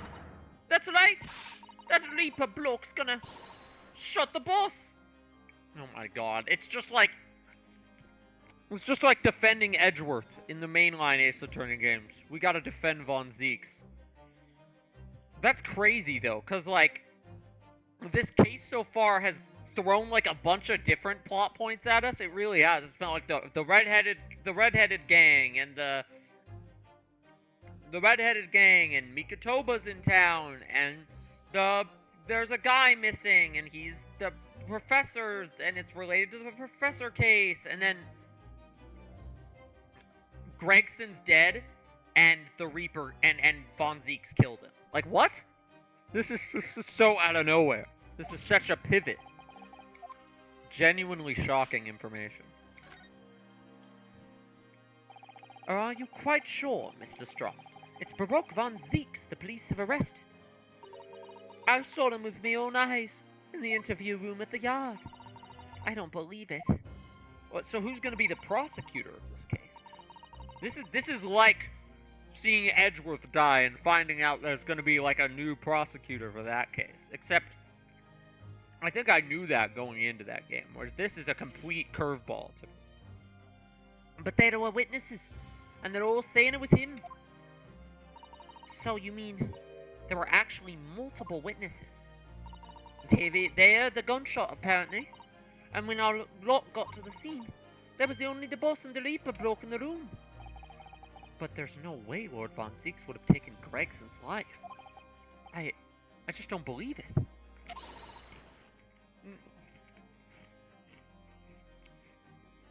My pretzel-eating guy.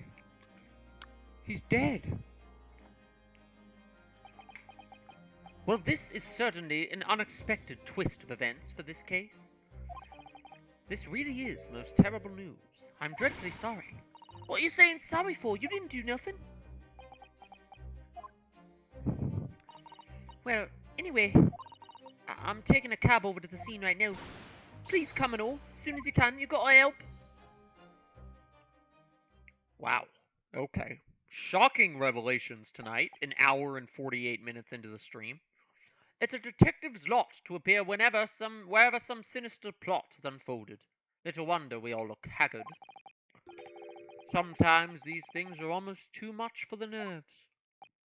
Mr. Sholmes. What use is there in being a great detective if I fail to see something like this coming, Oh, I should have been able to predict this plot twist, but I was distracted by Red Hair Gang. And how could I let this happen to Gregson? To Gregson. Mr. Naruhodo, I should leave at once to begin my investigation. Blue hair be damned. It would be helpful if you could talk to Mr. Reaper and see what you could glean. I'm sure you were intending to do so anyway. Until later, then.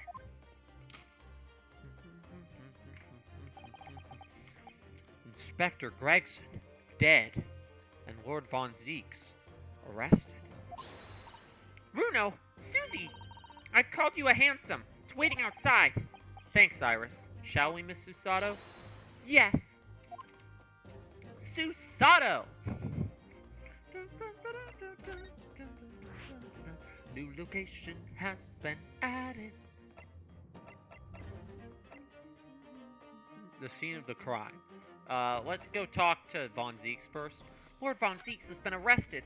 What on earth is happening?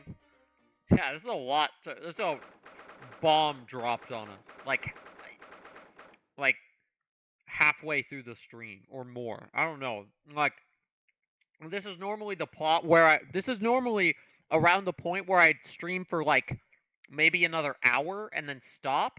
But we just got bombshells dropped on us, so I kind of feel like I have to we gotta push forward now. This is the fourth. This isn't the last case. This is like last case material. Von Zieks being like accused of killing Inspector. This is like if Edgeworth killed Gumshoe. Like, this is crazy. It's true. He really was arrested. He's sitting with his back to the wall, reading something. I don't think he's noticed us. Lord Von Zieks?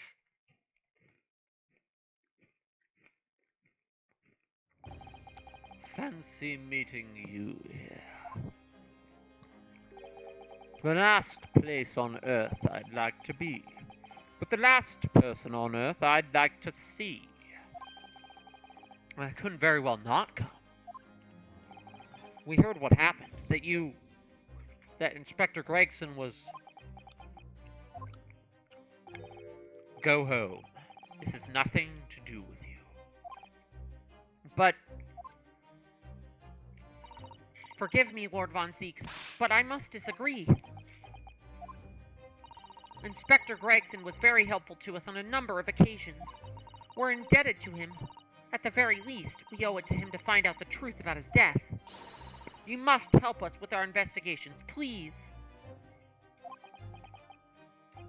There's really nothing I can tell. What were you just reading at the back of the cell there? Was it something related to the case? This? The Yard isn't quite so cavalier with its information as to share case details with the suspect. This is a letter from an old acquaintance. Oh, who might that be? Someone you know, as it happens. Albert Harebrain. Of course, yes. I keep forgetting they went to the same university. And I would like to read my correspondence in peace. So let's get this over with, shall we? What is it you want to know? Strange. I mean, let's face it, Lord Von Zieks never minces his words. But they seem to have less bite than usual, somehow.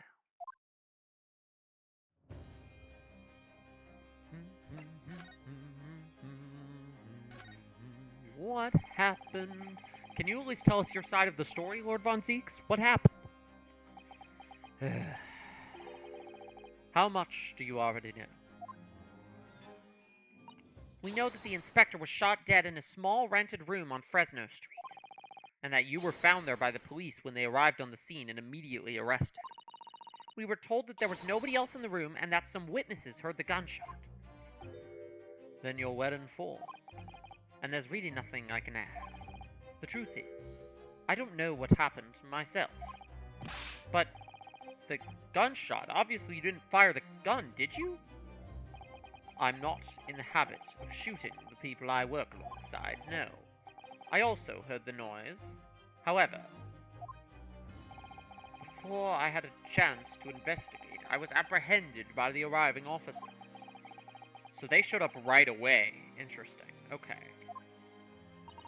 If I might ask, what were you doing in that place to begin with? I don't need to answer that. Great. Yes. He's not going to be helpful. We're going to have to go dig up information elsewhere, as usual. After all, you're not representing me. He is going to need a lawyer, though. Your defense. Can we represent you? Who's going to be representing you, Lord Menzies? Anyone other than you, I should imagine. Huh. He's serious, isn't he? Would I be right in assuming that you have no representation as yet? Defense lawyers shy away from any trial involving the Reaper, as I'm sure you know.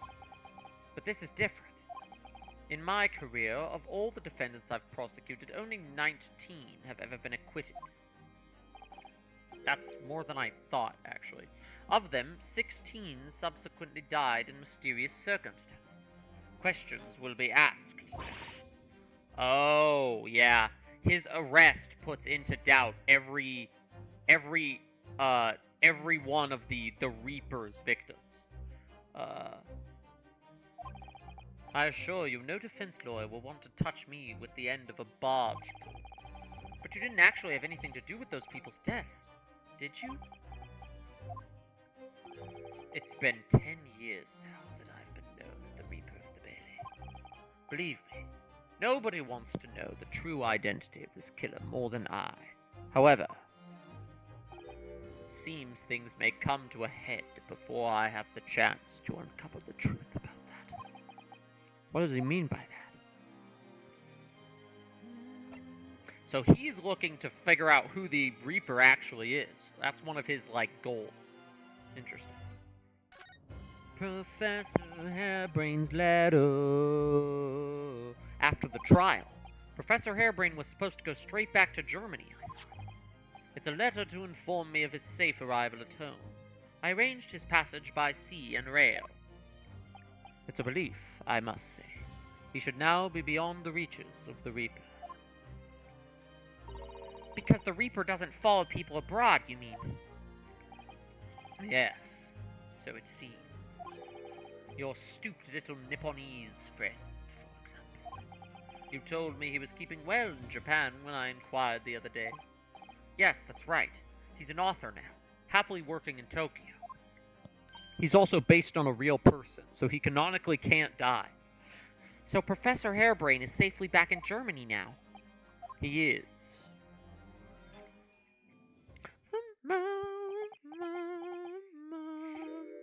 So, it appears our conversation has run dry. There was a 2-second silence, that's all. I literally just, like, stopped to, like, click the text box forward. Right. Well, in any event, you'll excuse me now. I wouldn't like to detain you. I was wondering, Lord Von Zeeks, if you'd like, I'd be happy to advocate for you. You trust me, do you? Yes. I've heard you speak many times in court. I've seen how you treat people. So I'm quite sure that you would never have taken another's life. It's just, my feelings can't be used as evidence in a court of law, sadly. It's a very gracious offer. However, I trust no one. What? Not the police, not the judiciary, and not you Nipponese. But please, I have no intention of engaging your services. The chasm between us is just too wide and too deep, it seems. I'd appreciate it if you don't visit him again. Then neither of us will waste any more time.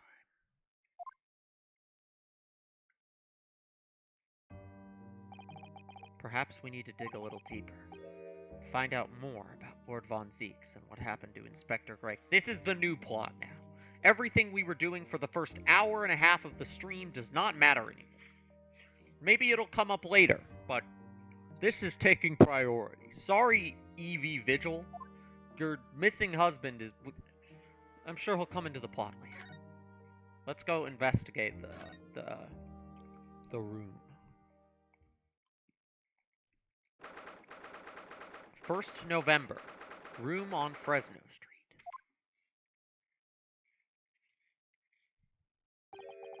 This really is an out-of-the-way part of London. I doubt many people find their way down this back street. So this dust-ridden rented old room is where it happened, then. So this is where poor Inspector Gregson lost his life. Yes, and the police are already hard at work investigating, it seems. I don't see Mr. Sholmes anywhere. Perhaps his investigations have taken him elsewhere. Oi! What do you think you're doing here? Every one of them drawers got to be taken right out so you can look underneath and all. I want the space above this ceiling checked, and don't forget to look inside the chimney stack too. Blimey! Ain't your lot never going over the house looking for dough when the owners are out of town? Gina's obviously got some unique investigative techniques she wants everyone to adopt. Oh, so you've turned up at last. Mind you, I ain't been here long myself. Hello again, Gina.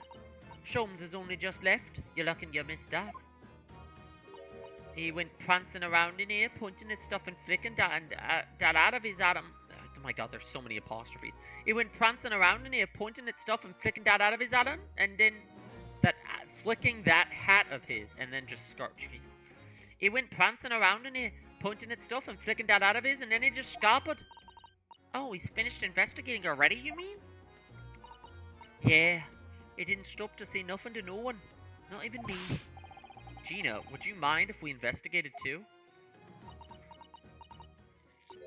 Listen, Odo. You're a lawyer, right? Yeah? Why? Well, you're not thinking of trying to help that Reaper bloke, are you? Oh, yeah, she doesn't. Of course she doesn't believe. Of course she, who was, like, prosecuted by the Reaper in the past, does not believe that he would be innocent here. She's never going to forget, is she? That trial will haunt her forever. Gina, if you don't mind me saying, if Lord Von Zeeks really is responsible for this crime, he will be duly and fairly judged in court. I suppose you're right. Yeah. Go on then, Odo. Get investigating. I want to know the truth about what really happened here. Thank you, Gina. I like doing the Welsh. What really happened here? I feel like at some point along the road, I got better at Welsh than I am at Scottish. Which is weird, because I've definitely heard less Welsh accents. But, you know. Dun, dun, dun, Inspector Gregson. Gina, what was Inspector Gregson doing here in the first place? That's what I want to know. It's what? Half a year since I got out of the clink? That's when I decided to give up diving and become a detective instead. I love saying diving. Oh yes, Mr. Sholmes twisted the inspector's arm to agree to take you on as an apprentice, didn't he? Something like that, I think. Anyway, the point is, I didn't really know much about the boss until then. But it turns out he's a bit of a legend of the yard. Goodness. Stop giving me notifications, Selfa. Goodness, really? I've gotten more notifications than I have had chat messages. They say he managed to solve some really tricky case. Just like that. He did? Yep. And ever since then, he started going on all sorts of investigations, but always on his own. No one else at the yard even knows what after cases he's working on, apparently. That's not how it's supposed to work, is it? So what was the legendary inspector doing in a dingy little room like this? I know he had a lot of respect for the Reaper and all. And look where that landed him. Respect for the Reaper? In what way? I heard him say as much. I take my hat off to that fella, were his words. Not how the general public feels, is it? Most people are terrified of the Reaper. Yeah, the boss said that's exactly why he respected the bloke. I didn't realize Gregson held the Reaper in quite such high regard. It said something else to me and all. That I didn't need to worry about the Reaper because he only goes after people what are bad. It did kind of set my mind at ease when he said that. Right. I mean, it's true. She is one of the 3 defendants acquitted in Reaper trials that has not died. What is this place? Does anyone live here? Apparently it's been rented by some cove called Hugh Boone. Hugh Boone? Hugh Boone. The pun will click later. Hugh Boone. Hugh Boone. Sort of here today, gone tomorrow name, that isn't it? What? I'm trying to figure out the pun. Here is what we call an unidentified person We haven't been able to get in touch with him. Oh, so maybe it's like a weird fake name. I don't know. Judging from appearances, I'd have to say this place hasn't been lived in for a long time, if ever. Right? All the lads from the yard piled down to get stuck into the investigation. But there's so little here, no one knew what to do with themselves. Is that why there's a conspiracy board on the wall behind you? I do wonder. Yes, Miss Susato? Well, could it be that this Hugh Boone is in fact Inspector Gregson himself? What? How could that be? Well, if he was investigating on his own, it's quite possible that this was in fact some kind of secret office of his. I'd never even considered that. Nice work, Suze. We're actually following a line of inquiry like that ourselves. You are? If you look around the room, you'll see there's a few things that hint at it. We should really investigate this place. Yeah, I'm gonna investigate and then I'll talk to her about the rest of that. I want to see what this conspiracy board is back here. Is this was this here when we got here? And this board is absolutely covered in scraps of paper. Ah, Mr. Naruhodo, look! This, you mean? It's an autopsy report, isn't it? And these are case notes here, and details of prison inmates. Yes, in fact, they're all the sorts of documents that only a detective could normally acquire. What on earth went on in this room? Yeah, there's some evidence that suggests that, yeah, this is Gregson's conspiracy board. I guarantee it.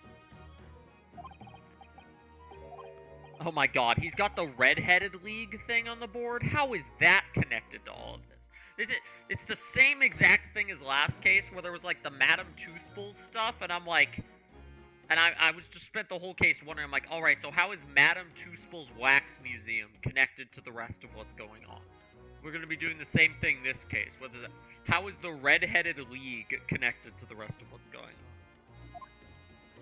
Sholmes' unrelated thing that we have to connect to everything else. Whoever occupied this room was clearly interested in it for some reason. What's this? It's a photograph stand. I suppose it must be a picture of one of Gregson's family members. Ah! What? What's the matter? Well, you look like your eyes are about to pop out of their head.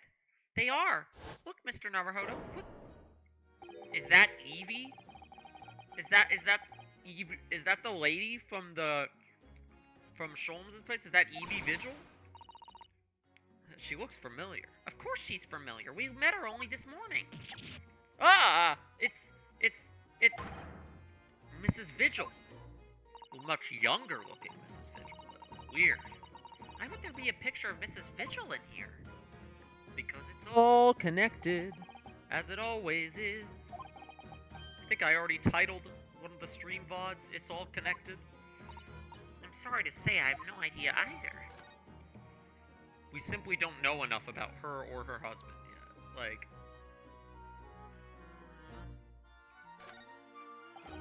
An empty fireplace makes a room feel even colder than it would be otherwise, doesn't it? It's thick with dust. Look. I think it would be fair to say it hasn't been used in a very long time. In other words, whoever lived in this room must have been extremely hardy and cold. I don't think anybody lived here, yeah. I think people just come here when they... Yeah.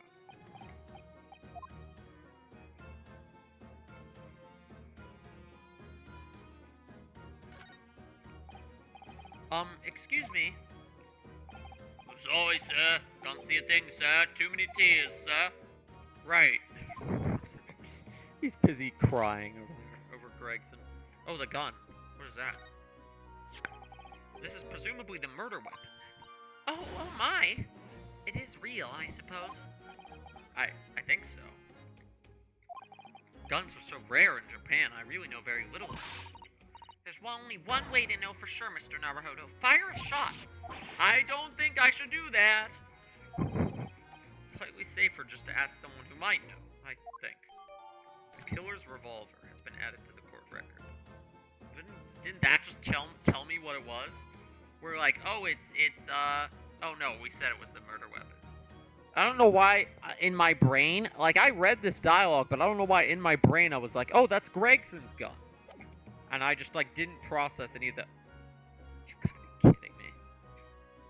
Why is there a red wig in this room? The freaking red-headed gang. Oh, funnily enough, neither can I. Why is there a red hairpiece here? A bright red hairpiece. And I suppose the fact that it's right there next to where the body was found means we have to accept that Inspector Gregson wore wigs, does it? And in such a flame-colored red, too. Clearly he was part of the red-headed gang. The red hairpiece. Presumably it belonged to Inspector... Was he undercover in the red-headed gang? What is this red-headed gang nonsense? Oh, it's this.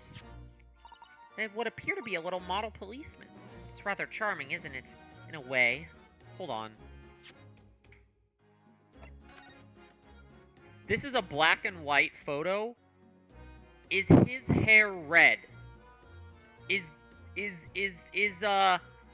Mr. Vigil's hair red? Because that could be important lore. That connects some of these things together more. Seeing as it's on the floor here, do you think this belonged to Inspector Gregson? It's a little hard to imagine Lord Von Zeke's playing with something like this. It's only about 8 centimeters tall. Could have fallen out of someone's pocket, I suppose. I think we should record it as evidence, just in case. Yes, I agree. It is rather delightful, after all.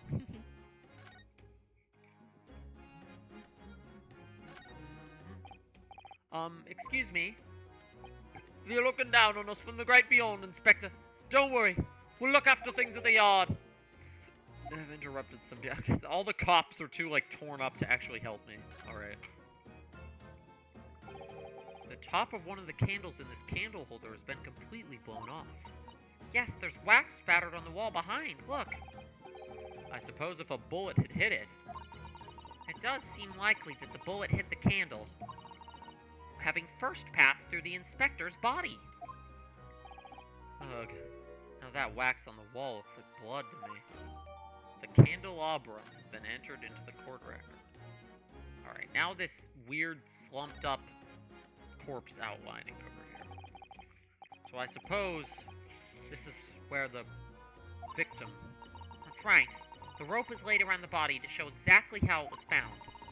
Poor Inspector Gregson himself has already been taken away, and would probably be under Dr. Sight's scalpel by now, if not for what happened last week. Just another week in London, baby! From the shape of the rope, it would appear the inspector was curled up into a ball. Are you feeling alright, Mr. Naruhodo? You look like you've just seen a ghost. I know it's just a rope, but... well, it conjures up quite a terrifying image, that's all. Especially with that blood stain next to it. Oh, I do understand. In some ways, what we picture in our minds can be even worse than reality. Susato-san is so strong, though. She's taking this far better than... She does have such a good head on her shoulders. Like, she's the stabilizing force in this dynamic, which I like. That's very I'm trying to think, every other Ace Attorney protagonist and their, girl sidekick. The girl sidekick is the zany one. I like how this dynamic is kind of flipped. I mean, Ryunosuke's not really zany, but he's definitely not the, voice of reason in the dynamic, which is interesting.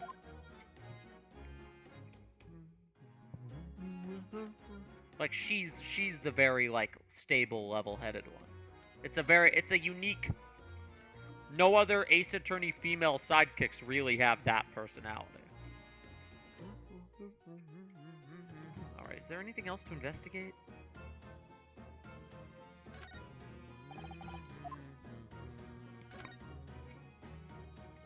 Oh wait, these windows are broken.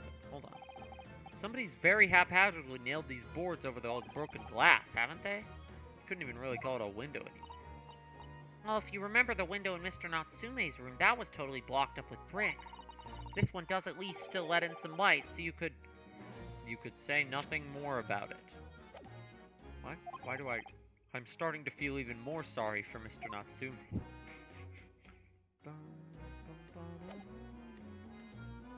Oh wait, let's do the last little text box, because I've already checked everything, I think. I see that's where the poor inspector was found over there.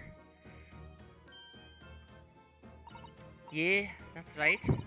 They said it was a single bullet what did him in. Apparently the bullet went right through him and struck that candle tree on the wall. Oh yes, it's blown one of the candles apart completely. And the gun he used is there on the floor. It's the Reaper's, innit? No denying that. What? Really? How do you know that? Take it easy. I don't know what to do with myself when you stare at me with them big wide eyes. I'm only saying what I've heard. I don't know much about guns myself. But there's some bigwig lawman or whatever who said so. Why don't you ask him? A bigwig lawman? Who? Anyway, Fresno Street runs along under that window there. There were some street setters just outside who had a gunshot. But there was nobody who actually saw the shot happen, right? All the street setters have been taken down to the yard for questioning. That's why they ain't here. We're talking about the lard's legendary inspector here after all. They'll be getting a grading. Do you think we might be able to speak with these street sellers ourselves? I doubt it. The lads at the yard will just want to know what you're snooping for and you'll be up for a grading and all. So we can't interview the witnesses then. Shame. Have we ever been able to interview the witnesses before the trial? I don't... Maybe like once or twice, but... What do I have anything in here that she would... What is this red? Why is this here? Tell me about this. Gina, what do you make of this? What is that? Evidence? Look something out about what happened, have you? No, I was more asking you for help. I ain't been long enough in the job to get all this deducting business yet. But I swear I'm gonna get the person what did this to the boss. Alright. Are they all... Is she gonna say the same thing about all of these? Yeah, okay.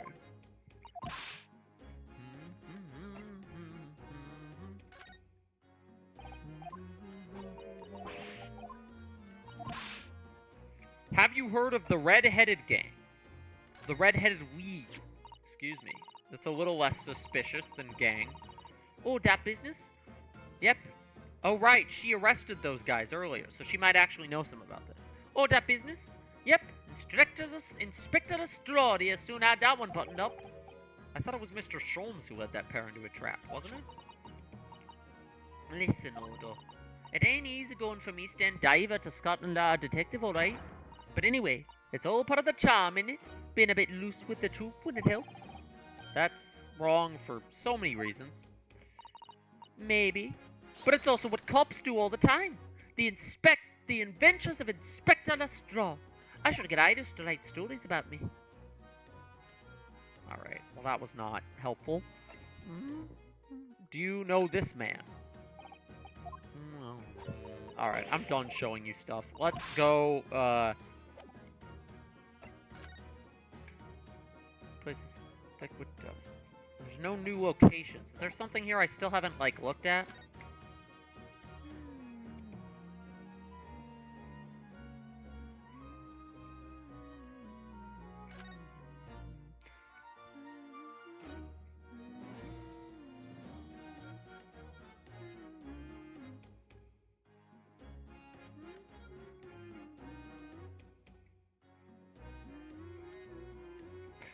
This...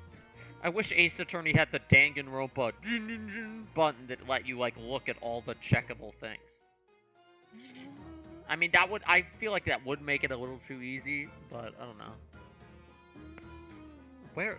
There's nothing else here. Do I need to go somewhere else?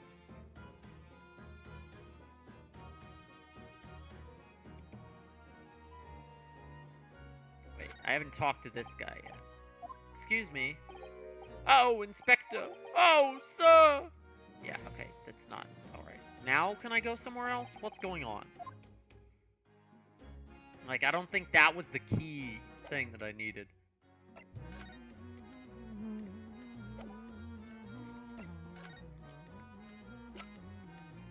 What is this? Alright. Alright, Gina. Candle. We were talking about this earlier. Can we keep talking about it? No? Okay. The only thing that I present that means anything to you is the frickin' redheaded league nonsense? Alright. There's no way this is gonna mean anything to her. Alright, let's go somewhere else then. I don't know where, but... The prison... Governor's office... The hotel... Sholmes Suite...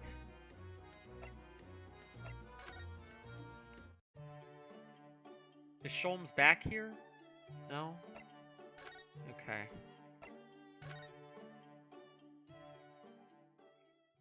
Waiting for the first... Okay, here's a text box. 1st November. British Supreme Court. Lord Chief Justice's office. Alright. You've made good time. I took an express train back to London. What is going on here? Who's talking? I can hear Lord Strongheart. Can you? Yes, it sounds as though he's talking to someone. Oh, Kazuma. Okay. Is everything in place? Every time I walk in here, he's just talking to someone suspiciously. I had a private compartment on the train so I could check all the paperwork. It's... Kazuma-sama. Like, we just walk in here and he's, like, having conversations with other people every time. Ah, your timing is impeccable. It is? I just kind of came here because I didn't know what else to do. I was just clicking locations. No doubt you have heard the sickening news about the Reaper's latest devilry. Yes. I'm sure you don't believe it, of course, though, Lord Strongheart.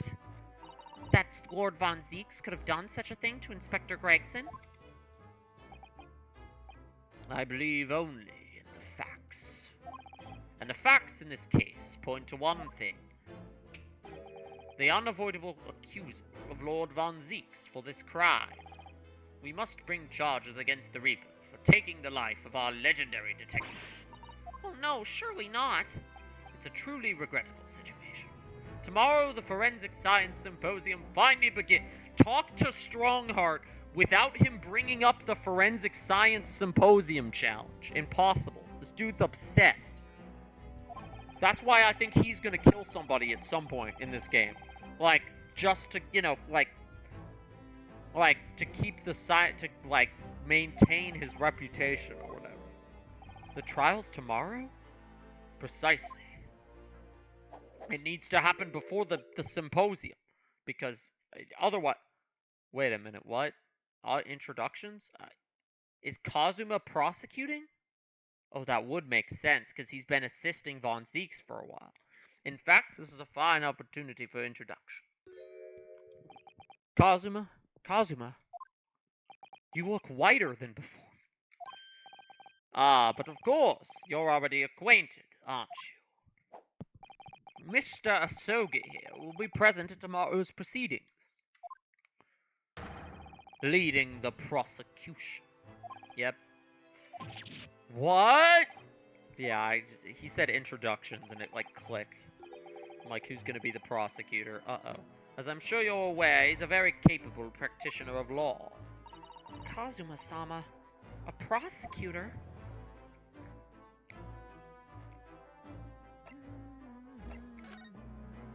I don't care about Strongheart. I want to talk to you. I'm sorry for all the worry I've caused you, but it'll be alright now. Has your memory completely returned? Yes, completely. I remember everything. Including what I was coming here to do. Was he coming here to be a prosecutor, not a defense attorney? Kazuma-sama, I can't tell you how happy I am to see you alive and well like this. But how did you come to be here in London when you were suffering from amnesia? It was the voice. This past year, I've been hearing it in my head constantly, saying the same thing over and over. Go to London. That's where your destiny awaits. So somehow, despite having amnesia, something inside of him was telling him to come to London still. I'm so sorry for what's happened. Anyway, my memory might have returned to me, but there's something that won't return to the way it was before. Huh? What do you mean? I'm a prosecutor now, so I'm sure our paths will cross again very soon.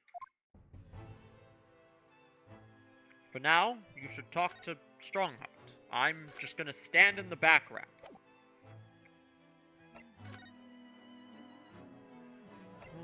Prosecutor Asogi, doo-doo-doo. Kazuma will be prosecuting tomorrow? That's right. But he's a defense lawyer, Lord Strongheart. Accomplished young law practitioners cannot pick and choose their roles. And imagine what it will mean for the prosecution to know the strategies commonly employed by the defense. Uh-oh. He's gonna pull... He is going to pull a, what's the jury thing? Where we convince them all that they were wrong? The, like, judicial examination or whatever? He's gonna pull a jury thing. He's gonna pull a jury review judicial examination thing in the courtroom. And, like, screw us up. And imagine what it would... A devastating combination, wouldn't you agree? Absolutely. I've no doubt at all that Kazuma will be razor sharp as a prosecutor. But why Kazuma-sama? There are surely many other highly skilled prosecutors in Great Britain. It was a personal request. I asked to be assigned to the trial. You asked for this? But why? It'll all become clear tomorrow. I'm guessing you intend to stand for the defense, don't you? Kazuma's mean now. He's scary. He's wearing white. They whitewashed him. Although the Reaper appears to be turning down all offers of representation. I'm surprised such a personal request would have been upheld. It seems unprecedented. Quite exceptional, in fact. You are quite right, Miss Mikotoba. Tomorrow's trial will be unprecedented and exceptional in every way. After all, the accused is one of Britain's greatest prosecutors, the pride of the Empire. It would be unwise to give the public a reason to perceive it as the judiciary closing ranks. So they're letting a foreigner handle the prosecution, so it doesn't seem like they've got, like... If foreigners are in the prosecution and the defense, then it's harder to be like, oh, the cops are like working this whatever way they want.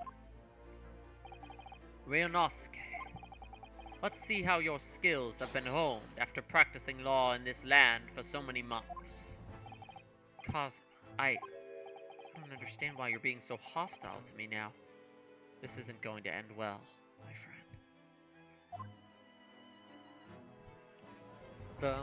Tomorrow's trial, the stakes just increased dramatically the second Gina showed up at Sholmes' place. I'm sure you can imagine that tomorrow's trial, like, I feel like everything else I was doing was kind of just like the slow precursor to the actual case.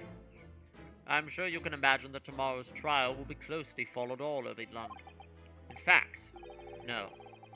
People all over the Empire will be watching closely to see how it unfolds.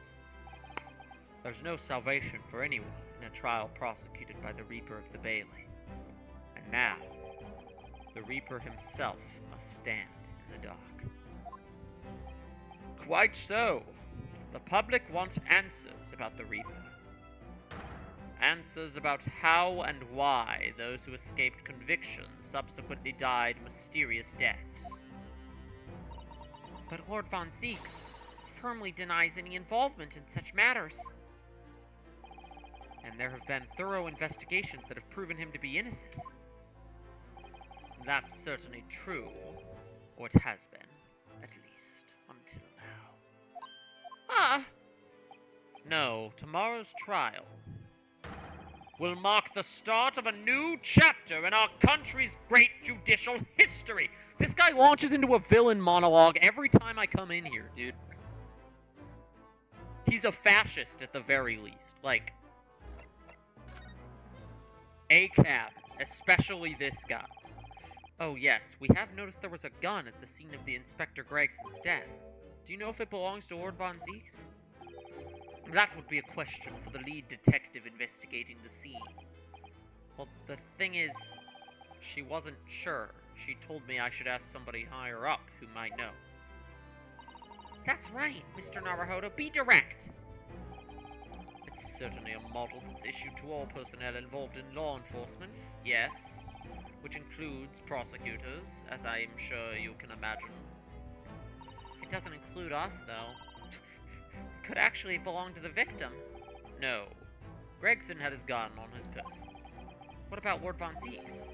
He claims it's currently not in his possession. What? According to his story, he lost it. In short, it's more than a little suspicious. But just because the gun in question is the same type as the defendant's is no proof that it's actually his. No, of course not. Nevertheless, the situation is grave for Lord Von Zieks.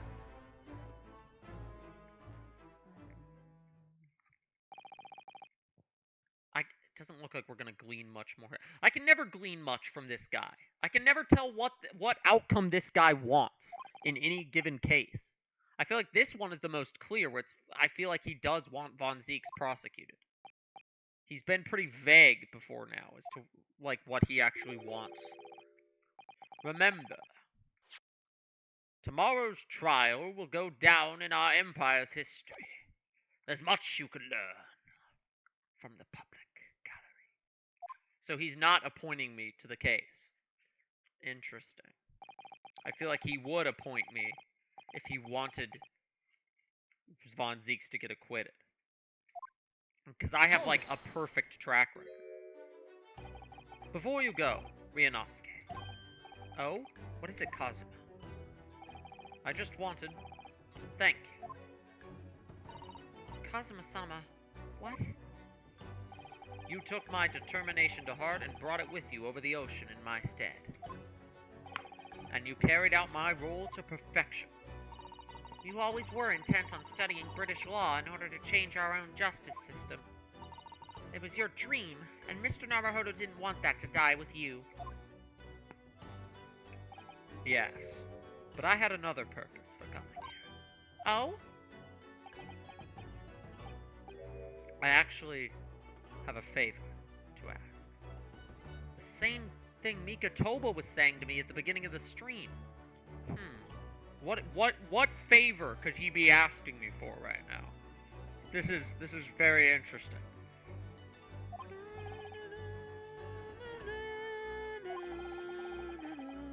This trial will be prosecuted tomorrow.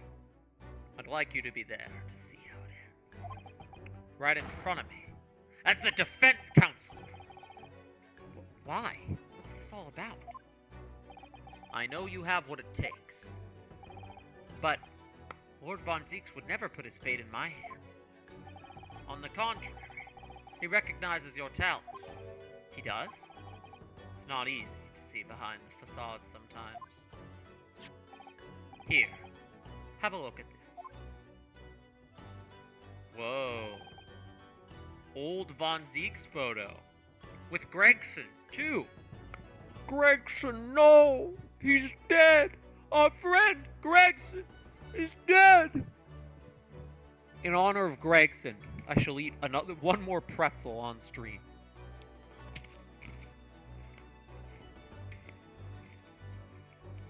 I assume that's his brother. He looks so happy here. That's Lord Von Zieks and Inspector Gregson. And a photograph that must have been taken some time ago by the look of it. Pre-brother death. This was displayed very prominently in the detective's office. In Gregson's office, you mean? Yes. What I'm trying to say is, if you really think you can trust the Reaper, you might find that some straight talking makes him take a different view. Take it. Ooh, Kazuma's helping us get Von Zieks to trust us. Why are you giving me this? Just hurry, Ryunosuke. Visiting hours at the prison are almost over. What are you doing, Kazuma? See, it's interesting because I don't feel like Strongheart wants me to be the defense attorney here. But Kazuma does. This is very, very interesting.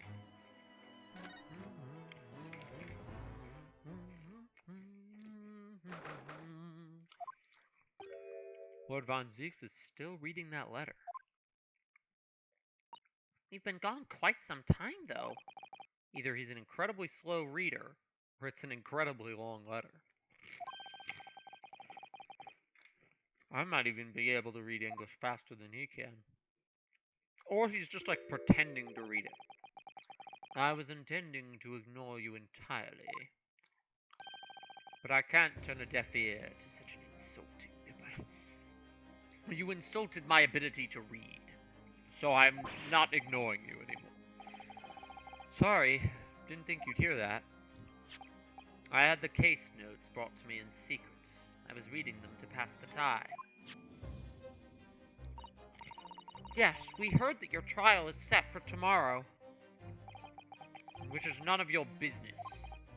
So, have you found a lawyer? How many times must I reiterate the same thing? This is nothing to do with you. In other words, no.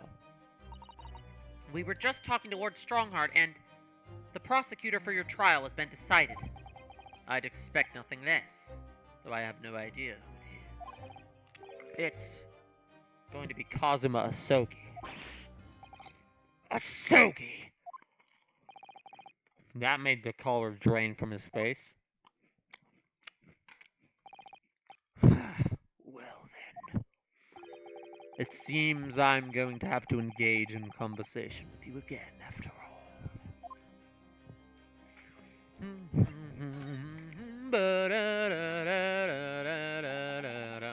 10 years ago, my older brother, who was the director of prosecutions at the time, was murdered. And the killer, as you know, was a visiting student from the Far East. Not a single day goes by when I don't curse the name Asogi. Genshin Asogi was Kazuma-sama's father. So what cruel twist of fate is this now, 10 years later? The man's son is to crucify me in some kangaroo court. I still don't understand why Lord Strongheart apprenticed Kazuma to you. It's what he does. No doubt he knew of the young man's true identity from the outset. Yeah, no, him claiming that he didn't know who the guy was is such obvious BS. Like, probably the most obviously bullshit thing he said to me, and he says a lot of bullshit. But what could have he been hoping for? And let's not forget that it was only 8 days ago that Kazuma recovered from his amnesia. Why would Lord Strongheart assign this trial to somebody like that? Yeah, like a random Japanese man who just recovered. So suspicious. Asogi. That name is the very epitome of my bane. The bane that is you Nipponese. Right. Her hatred of all us Japanese. That's still a thing. The Nipponese bane. Racism. I'd only just been appointed as a prosecutor when it happened 10 years ago. My brother Clint was hunting down a mass murderer. You know all of this lore. I don't know why I'm recapping it. The so-called professor, yes. Assigned to the investigation as his partner was a certain visiting student dispatched from Scotland Yard. Really? Mikotoba? Was Mikotoba, like, connected to interest, or that was Genshin Asogi. Exactly.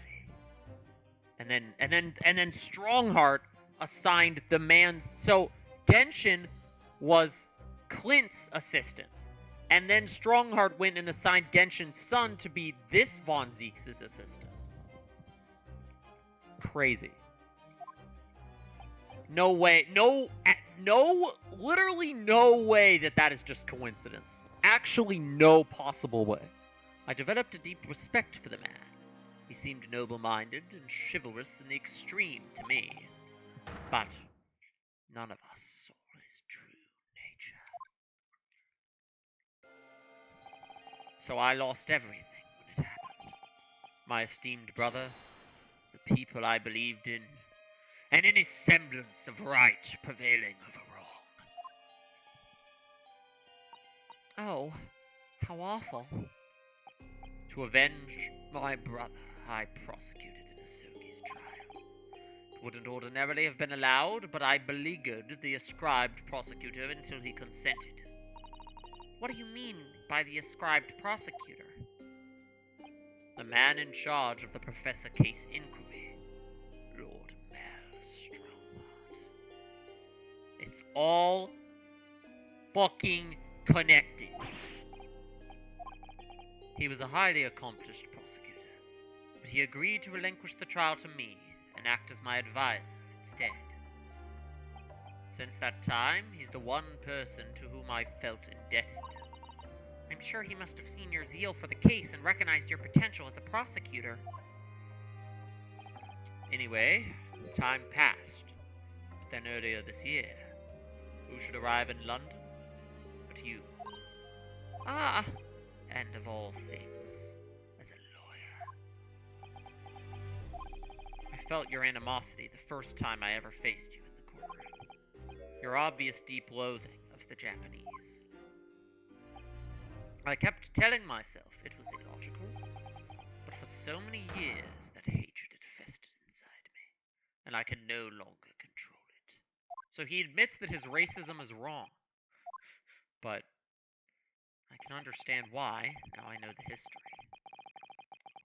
But in the same way that I've long felt the Nipponese to be the bane of my life, to Kazuma Asogi, I am the bane of his. The Reaper, who sent his father to the gallows. He's looking for revenge, and he intends to take it in court tomorrow.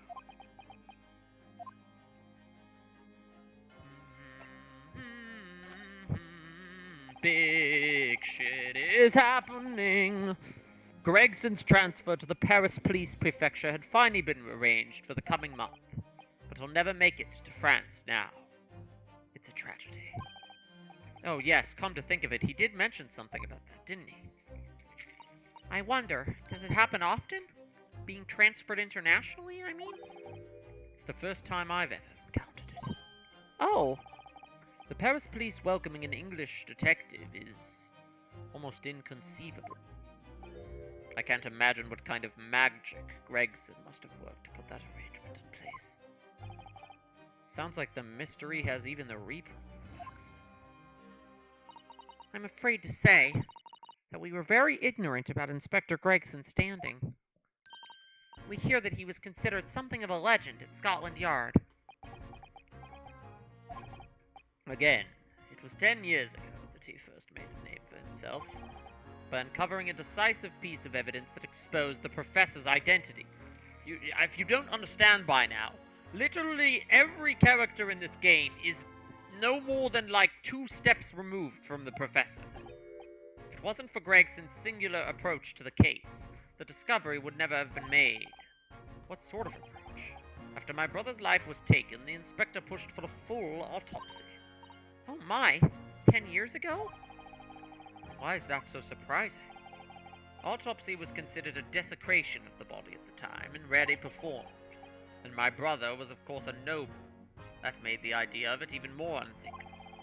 But something Gregson had dug up in his investigations made him determined it was necessary.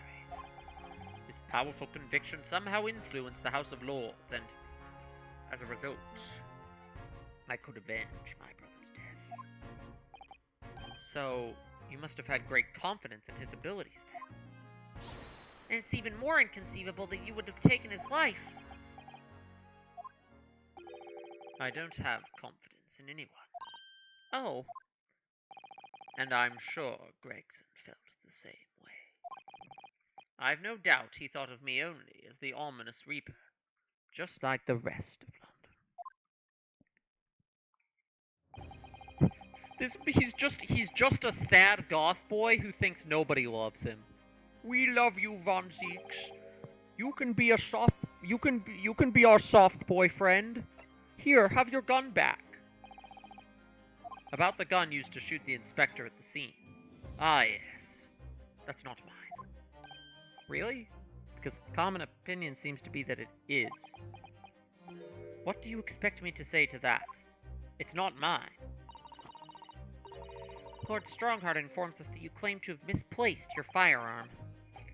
As embarrassing as that is, I'm afraid it's true. When did you lose it, then? That... I don't know. I was issued with a revolver when I first became a prosecutor 10 years ago. I must have stowed it somewhere, I suppose. Or left it somewhere, perhaps. When was the last time you used it? You have something in common with Lord Von Zeeks, after all, Mr. Naruhodo. A talent for misplacing things. No, this has nothing to do with me. Don't drag me into it. Don't make the mistake of associating me with this Nipponese. Oh dear, the rift is very wide, isn't it? So it's not decisive evidence, clearly. But it doesn't look good, that's for sure.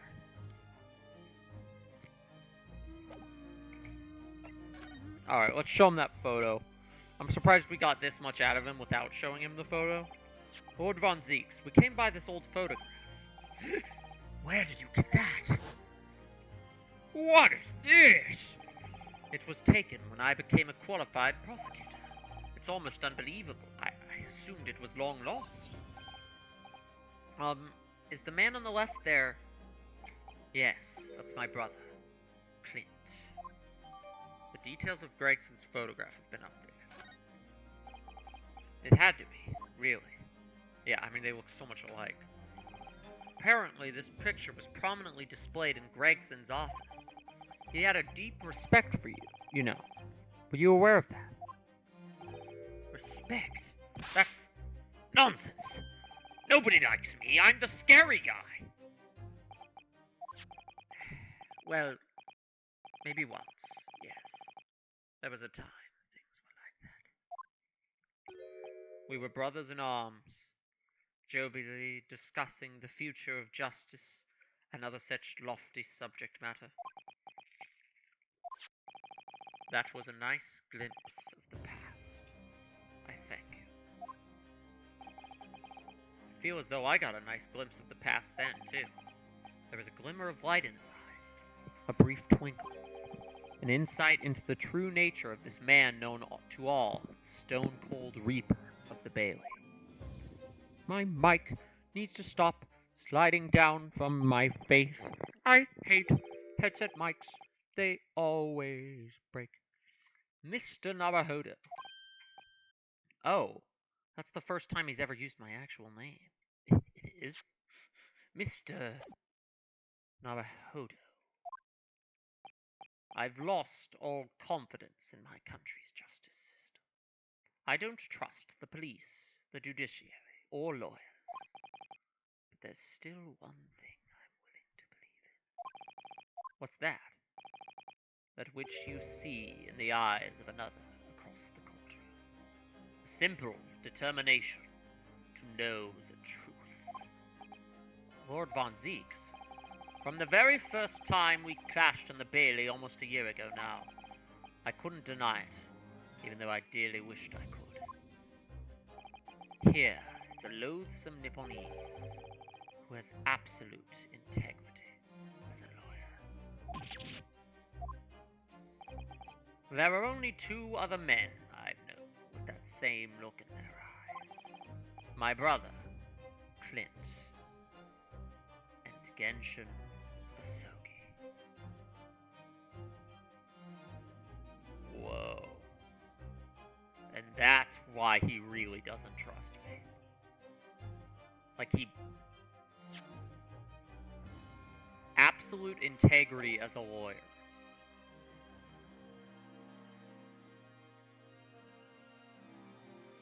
I have to wonder if maybe Genshin Asogi is not the true killer at all. That Von Zeeks has been fed a lie this whole time. But man he idolized and the man who betrayed his trust in the most hideous way. When you showed me that photograph just now, it reminded me. You mean this photograph? Back then, I was able to laugh. I was free of the shackles of mistrust that plague me now. I looked to the future with hope. Since then, I've protected myself against betrayal by refusing to trust anyone. But at times, the mire into which I've sunk makes it almost impossible to breathe. I'm so sorry. So, Mr. Naruhodo, I want to believe in that look in your eyes. I need to believe in it. In tomorrow's trial, will you advocate for me? Because he wants to break free of his shackles of mistrust. He wants to love again. I will love you again. Oh, oh. Of course I will. It would be an honor. I am so pleased, Mr. Naruhodo. Then my life is in your hands.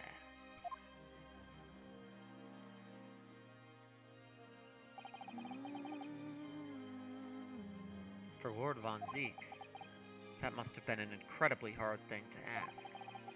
Which is why I simply cannot let the man down. Tomorrow, in the Old Bailey, against my old friend, Kazuma. That's the to be continued, for sure.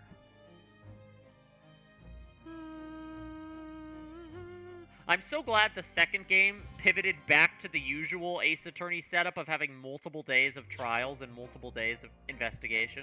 It just flows better. It just flows so much better pacing-wise. Like, I thought we were going to be investigating this case for another, 2 hours after the Gregson death lore just got dropped on me. And but it's only been like an hour since that lore got dropped on me. I spent longer, fumbling about in the first half of the stream investigating who knows what. Uh,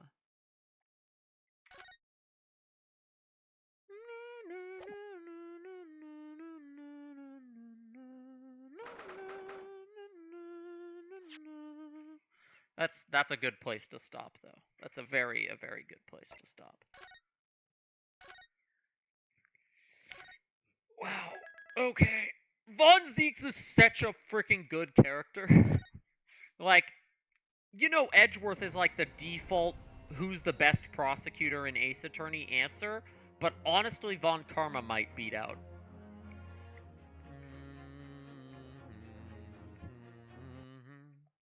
Honestly, Von Karma might beat out, or I call him Von Karma sometimes because he looks like him. Von Zeeks might beat out Edgeworth for me. He's such a good character. I feel like any other, like when Edgeworth was accused, like this is the same plot trick they pulled with Edgeworth, where it's mean prosecutor who you eventually warm up to enough to believe that said prosecutor would not commit a murder and go to bat for his defense. But I believe it more with Von Zeeks than I do when I enter, the final case of Ace Attorney 1 with Edgeworth. Is like, because Von Zeeks is such a, he's one of the meanest, most, scary seeming prosecutors in the series, but underneath that, he's, he might be one of the most, he's even more, sensitive than Edgeworth, I feel like. They did kind of do the Edgeworth thing again, but just, even better. Uh, which is absolutely crazy. I'm definitely going to be back with more of this soon. I don't know when. I've been given a lot of annoying closing shifts at work next week, so we'll see. Maybe I'll stream before work, but probably not. I don't know. I like streaming in the evenings. So we'll see. It might be a little bit before I can get back to it, but it's not going to be 2 months. I'll tell you that. Uh, until next time. I'm like out of breath. Jeez, I'm snacking on too many pretzels and talking a lot. These I have to talk a lot in these streams, more than I would playing like Civ or whatever. Uh, but yeah, great. I can already tell this is going to be a great. How this is the this is a how is this not the last case of the game? Like I guess the one where you defend Edgeworth technically isn't the last case of that game either, but the fifth case is like a narratively unconnected kind of DLC case. This is that is not the case for this. The case. So I'm like if this is just case 4 and there's a case 5, I'm like what the heck is case 5 going to be, dude? Crazy. Ugh, all right, I'm actually cutting stream now. Arrivederci.